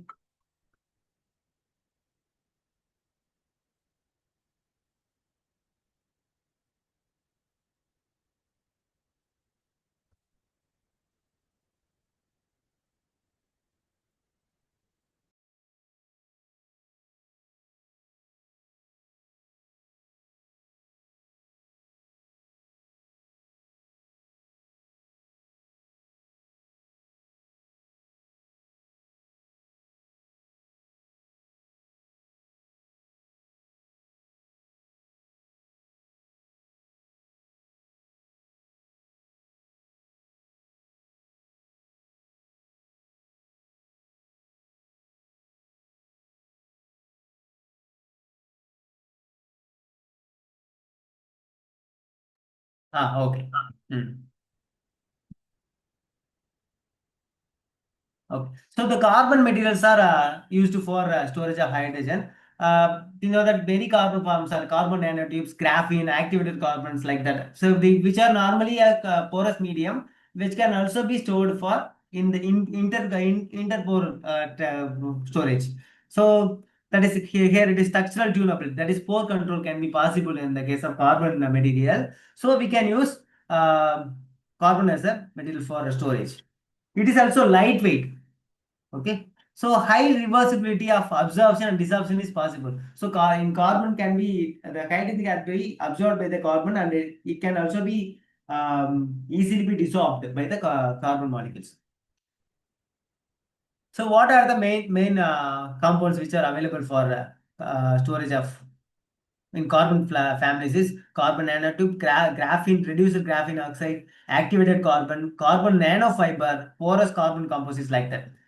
So we can have a up to 3000 metric cube per gram can be meters square per gram can be absorbed by using a carbon family material. Okay. So the pore size would be much lower. Okay, in the range of 0.5 to 0.7 we nanometer, which can be also be tuned on tuning. So mesopurpose microporous hybrids are possible. Plasma assisted milling is possible. So by using that, we can able to improve the pore size. Okay. Surface engineering surface chemistry modification. So why we are doing all these things to increase the pore size or reduce the pore size up to our what is required. So if the pore size is included, we can able to store more amount of hydrogen. If the pore size is reduced, the amount of hydrogen stored will be lower. So for this, we need a huge research in the area of surface engineering. The lot of research are reported in that too for improving reducing the pore size. So what is the current limitations and what are the future directions for research? So the hydrogen is having a low capacity storage is having in the carbon materials. This is in the scope of carbon material. So carbon material can store low amount of hydrogen only at low ambient temperature. It is having a weak absorption binding. Cooling requirement for up to 77 Kelvin for operation is required. Cost of nanostructure synthesis is very higher. Poor volumetric density compared to metal hydrides. So metal hydrides are having comparably very high, but here it is lower. So these are the limitations of using carbon material. But why we are concentrating on this? Why? What are the emerging things? Hybrid hydrates can be used for using metal and carbon. So that can be a potential benefit by using that we can able to get both the benefit, but safety as well as higher desorption rate as well as higher volumetric efficiency. So it is having lower volumetric. Metal hydrides have higher volumetric efficiency. So by combining this, we can able to achieve both, I think, higher volumetric efficiency and desorption rate, but without the utilization of cooling system. Okay. So plasma agent layer, graphene layer can be used. Defect guided carbon nanotubing network can be used. Scalable activator routes can be also be used. These are the various emerging areas where we can concentrate on research for carbon material especially. So there are a lot of scopes are available in the area of hydrogen storage system, utilization system, safety system like that. So a lot of research gap is available. Okay, so we can, as an industry or an academician, you can concentrate on this area, any one of the area. So in the 60 in the FTP, you can you have discussed about various, you have knowledge about gain knowledge about various hydrogen systems like that. So the major breakthrough required is storage and distribution. Already lot of results are reported on electrolysis and the efficiency has been improved to a huge extent, but still we cannot able to realize hydrogen as a fuel because of the limitation in storage and distribution. Okay, so our future research has to be concentrated on this area. So thank you. Thank you for this opportunity. If there is any queries, the session is open for queries. Dilipan sir? Sir? Sir, close paniklama. Some of participants posted in query in chat box, sir. Please find that. Okay, I will go through that.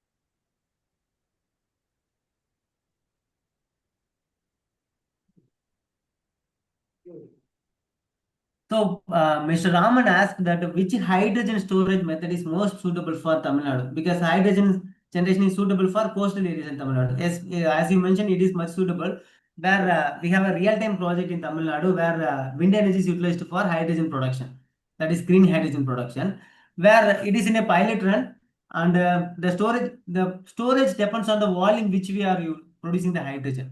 It depends on cost factor. Suppose if it is a liquid hydrogen, the cost involved will be very higher. It depends on the what's the size of the plant which you are using. If it is in a very lower production volume, like a biomass production plant, we can directly use a compressed gas storage system. Even cooled hydrogen storage system is not essential. We are concentrating on cost-effective manner, concentrating on cost. So it merely depends on the capability of the organization, uh, how much quantity they are producing, and the cost factors of the organization. Which solid state materials are used here?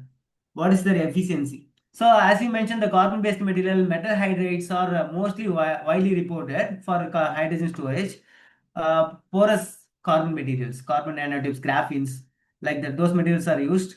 So that can be used. Efficiency depends on the various factors. So carbon materials are basically having a lower efficiency when compared to metal hydrates.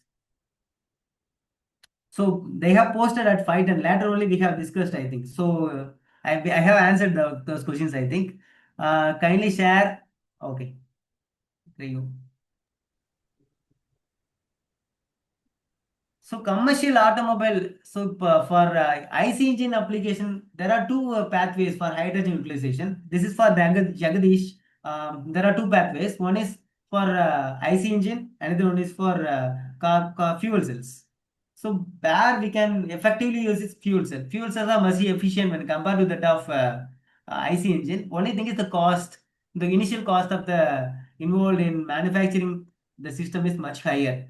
So only even though it is realized a decade back, we cannot able to market those things because of the cost factor. So if the cost is brought down, we can use that hydrogen fuel cell. At the present situation, hydrogen is a fuel for automobile. Like IC engines is much advised because it is hugely unexplored, especially the direct utilization of ammonia. So nitrogen can be used as a medium for storage of hydrogen, which can be used for distribution also, easy distribution. If you are doing research in those area, it will be much useful, like direct utilization of ammonia in an engine. So already we are using ammonia for AdBlue, that is NOx reduction, cyclic catalytic reduction. So there are a lot of problem in that. So the research has to be done in those area. Few papers have reported that ammonia as a fuel for IC engine.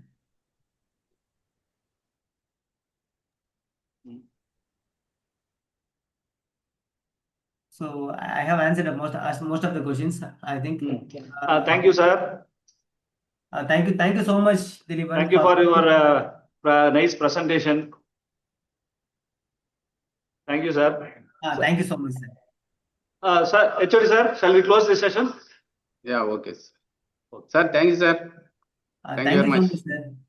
Okay. Sir, Principal, sir. Good evening, sir. Excellent. Good evening, sir. Good evening. Excellent speaker. Thank you, sir. Thank you so much, sir. Yes. Thank you so much, sir. Thank you for inviting me and providing this opportunity. It's our pleasure, sir. It's our pleasure to have such a great person to our program. Thanks a lot from GRT Group of Institutions, sir. Okay, so thank you, sir. Now I request Mr. R. Mohan Raj, Assistant Professor, Department of Mechanical Engineering, GRT IIT, to deliver a vote of thanks.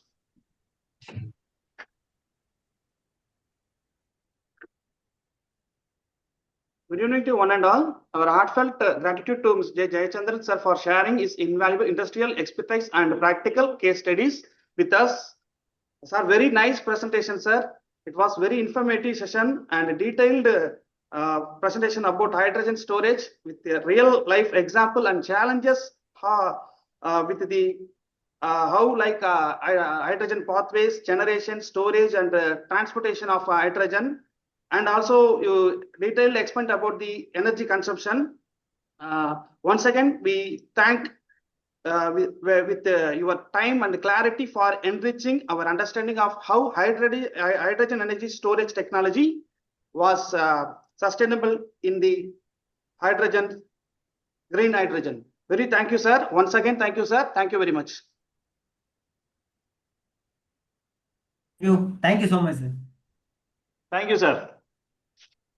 Dear participants, in the continuation, the validity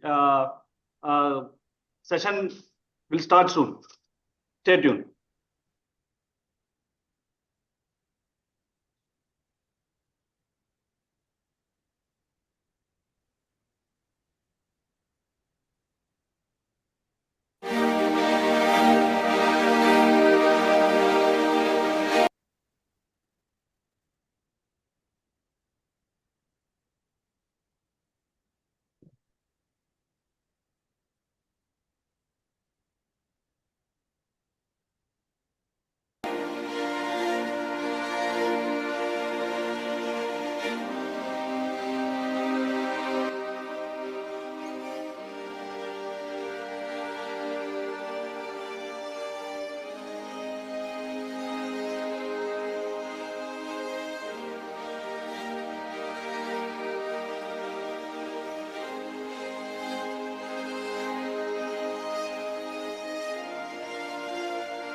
Good evening, respected dignitaries, esteemed faculty, and dear participants.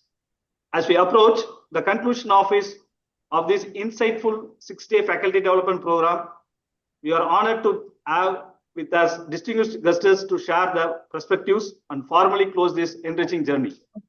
In this great occasion, I would like to invite a respected leader to the virtual stage. It is my privilege to call upon Dr. S. Armugam Sir, Dean of the GRT Group of Educational Institution and Principal of GRT IET, to deliver the special address for this Atal Online FTP on green hydrogen and advanced storage technologies for sustainable and carbon-free future. Sir, please. Thank you, Dilipan. Thank you, Thank you, Dilipan. sir. Good evening, all the participants. Good evening to all. It's a wonderful occasion. The AIC has given the good opportunity for our GRT Institute of Engineering and Technology to conduct the 6 days FDP program with the support of great Atal in the title of Green Hydrogen and Advanced Storage Technologies for a Sustainable and Carbon-Free Future. A wonderful title which was decided and selected by our mechanical team members, Dr. Edwin Paul, Dr. S. Dilipan, Mr. Mohan Raj, and other officials. With their great support, we have sent a request to the Atal FDP and they have given the opportunity to conduct 6 days program. It's marvelous to conduct the program from the December 1 to December 6th. So nearly 13 sections we have successfully conducted with all your supports. And most of the participants, they are continuously attending and they are giving the valuable support and feedback to each and every session. We have noticed and we have seen your remarks and all. So really we feel very happy and proud to conduct such type of faculty development program for the engineering society. So on behalf of our GRT Institute of Engineering Technology and AIST and Atal, we are conveying our sincere thanks to all the participants and all the special speakers. Particularly from the day one, session one, we have started with the Dhanasekaran sir, senior manager from the same DAUC First Private Limited, Ranipat, and Mr. Tyagarajan sir from the associate professor from Alliance University, Bangalore. And third section, which was engaged by Vedaraj sir, NIT Tiruchi from the Professor of Mechanical Department, Tamil Nadu. And fourth section, Mrs. R. Shobana Madam, Senior Engineer from the Thermal Station in Mettur, Salem, Tamil Nadu. And the sixth session, Kogularu Saktivel sir, Assistant Professor of Chengxing University, Taiwan. So with the great time schedule also, they came and they have given the wonderful presentation for all the faculty members, those who got the benefit for the 6 days. Really, we are conveying sincere thanks to all the officials for the special speakers. Apart from that, the session 6, Dr. V. Karthikeyan from the Dr. NGP Institute of Technology, Coimbatore. Session 7, Nandagopal sir, Professor from VIT, Vellore. Session 8, SRF Arnya for National Cheng Chong University, Taiwan. And session 9, Mr. Dinagaran sir, manager from the Royal Enfield, Chennai, industry expert. And the 10th session, Thirumavalavan, senior engineer, R&D TVS Brakes India Limited, Chennai. 11th session, Dr. Vimal Jayasilan sir, founder and CEO, Hyde Mobility, Madurai, Tamil Nadu. And 12 sessions, Mr. R. Manigandan sir, CEO, Lakshmi Indo Auto Technologies Limited. And today's sessions, Dr. S. Tyagarajan sir, Associate Professor, Alliance University, Bangalore. They have given a wonderful presentations. And the last session of the Jaychandran sir,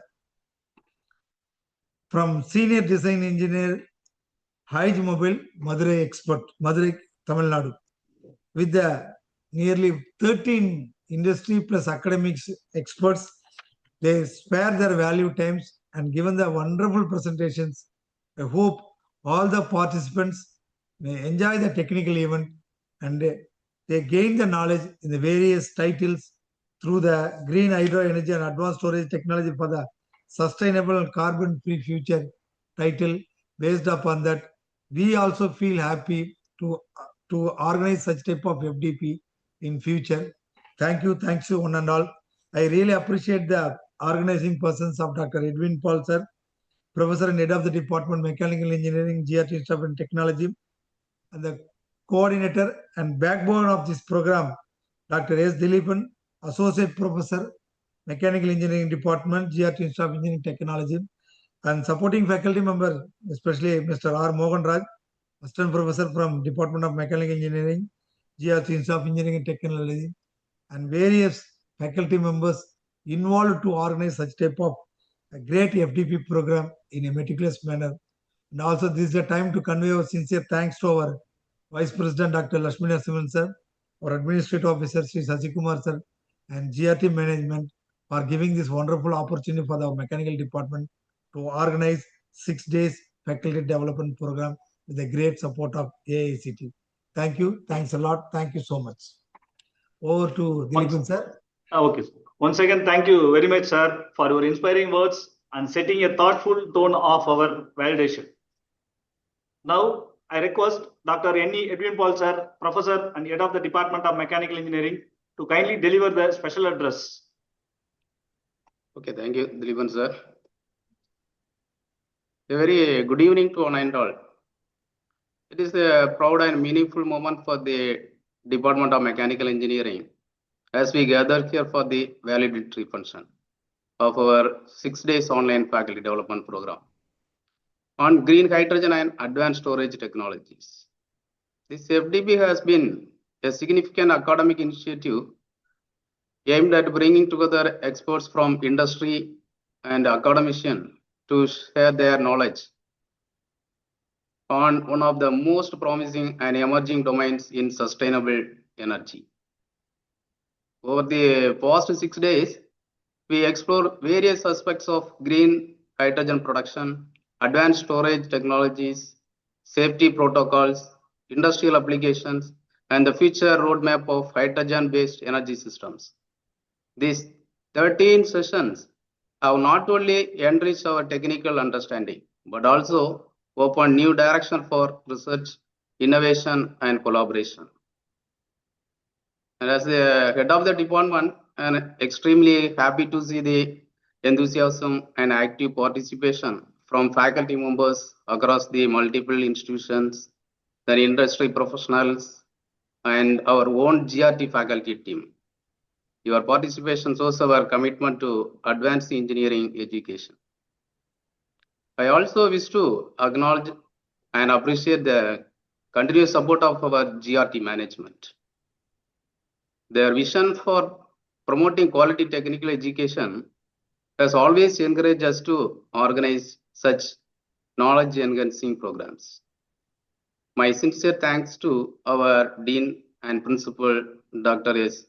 Armu sir, for his constant support, motivation, and leadership throughout this FDP. And to our Vice President, Dr. N. Lakshmi Narasimhan sir, for his strategic guidance.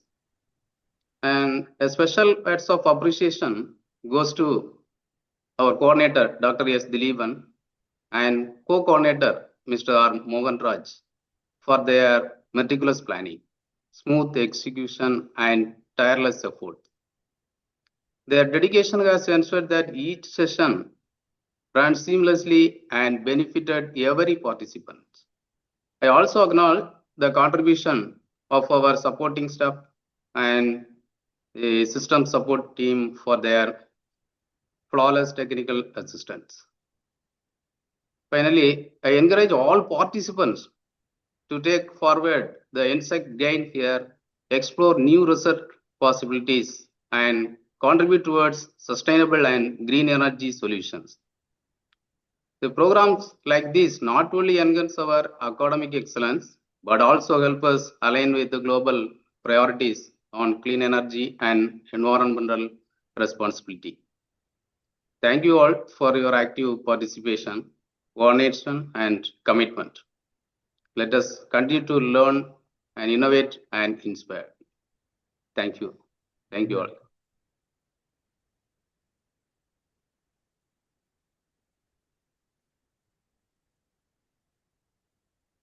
Dilipan sir, kindly unmute.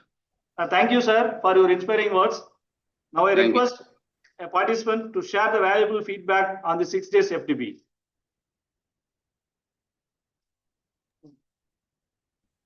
Participant, kindly give feedbacks.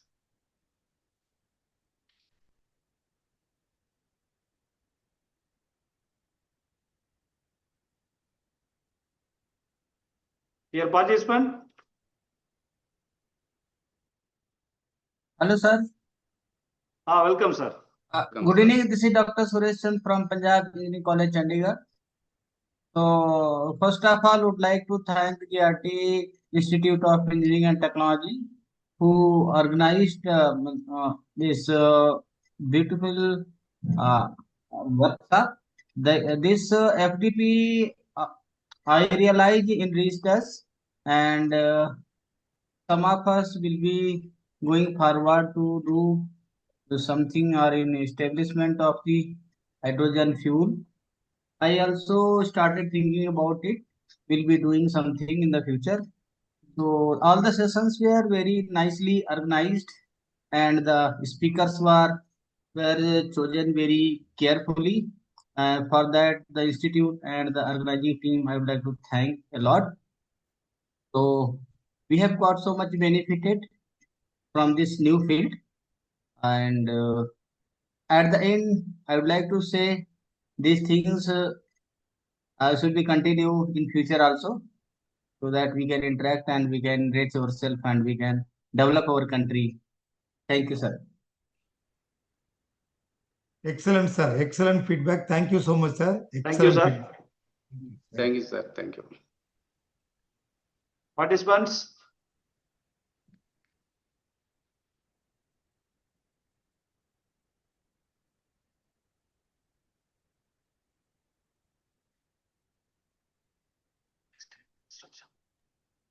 Is any participants? Please.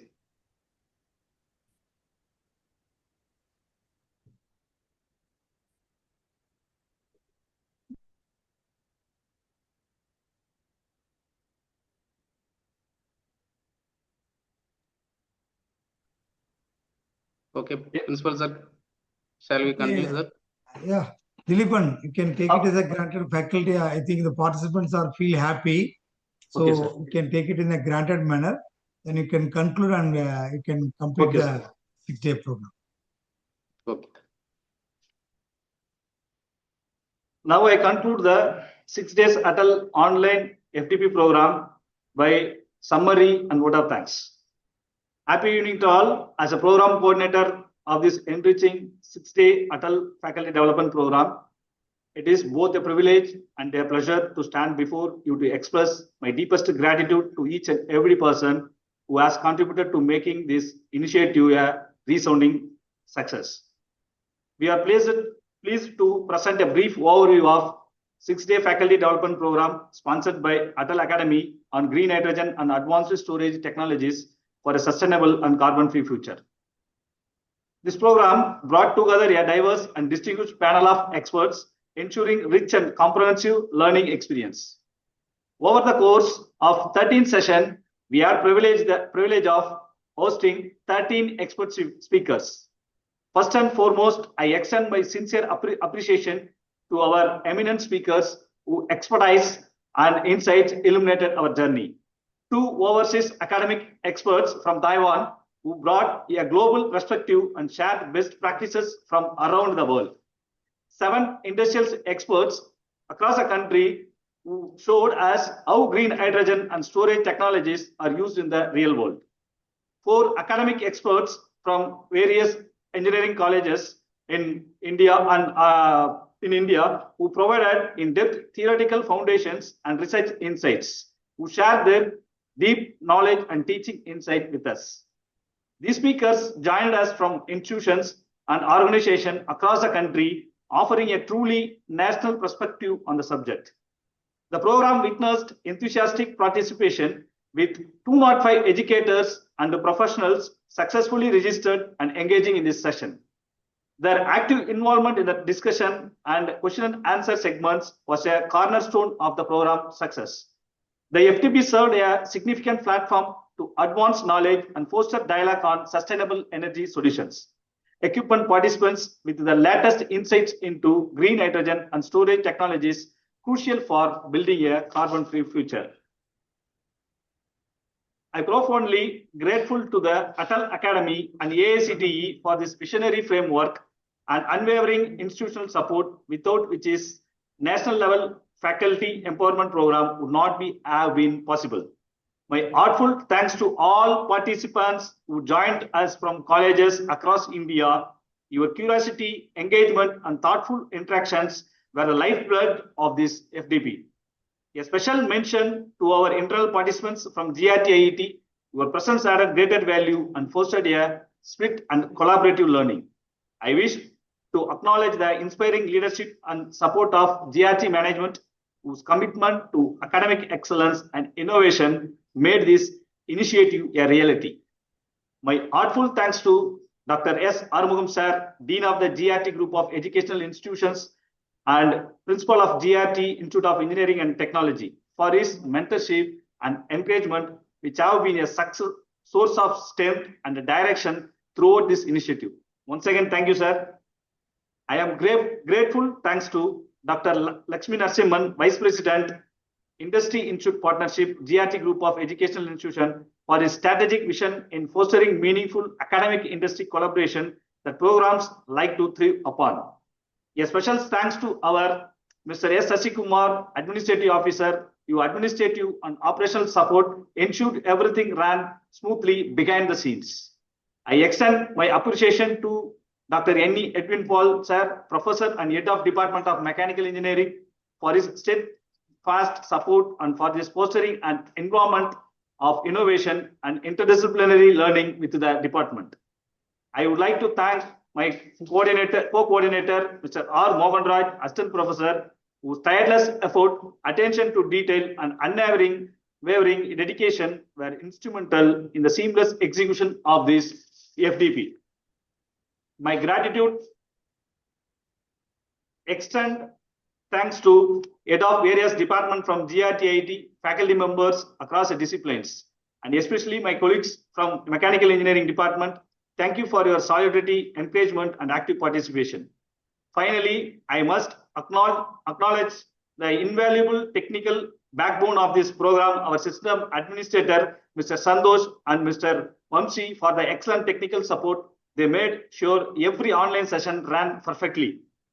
The FTP was more than just a series of lectures. It was a collective step toward a sustainable carbon future.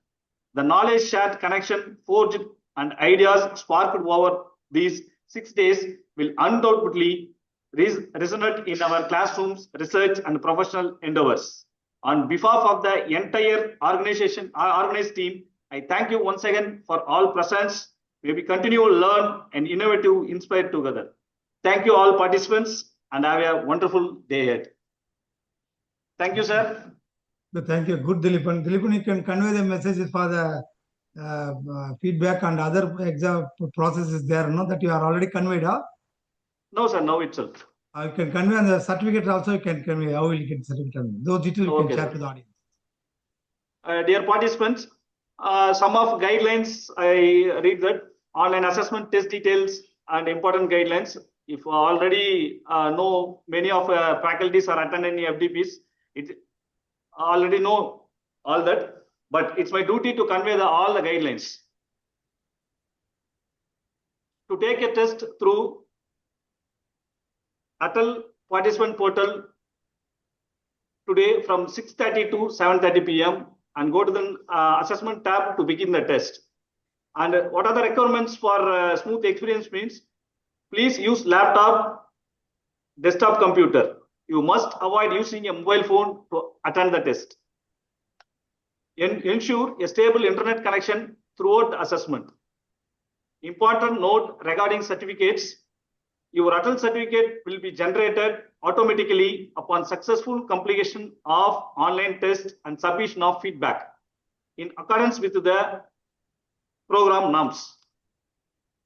A minimum test score of 70% of attendance and 70% of test score and attendance percentage 80% is required for successful completion of Atal FTP and for receiving FTP certificate through the Atal portal. Please note that failure to adhere the above guidelines regarding device and connectivity may result in issues during the test, and the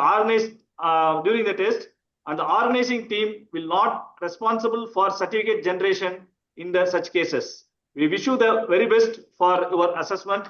Thank you. Thank you. Thank you all. Thank you. Shall we close the session, Dilipan? Okay, sir. Thank you, sir. Yes, thank you, participants. Thank you, participants. You can make a move and you can do your formalities through the Atal portal and complete your assignment tasks. So all the best. Thank you so much. Thank you. Thank you, sir. Thank you, sir. Thank you. Thank you all. Thank you all. Dear participants, please find a feedback link in the chat box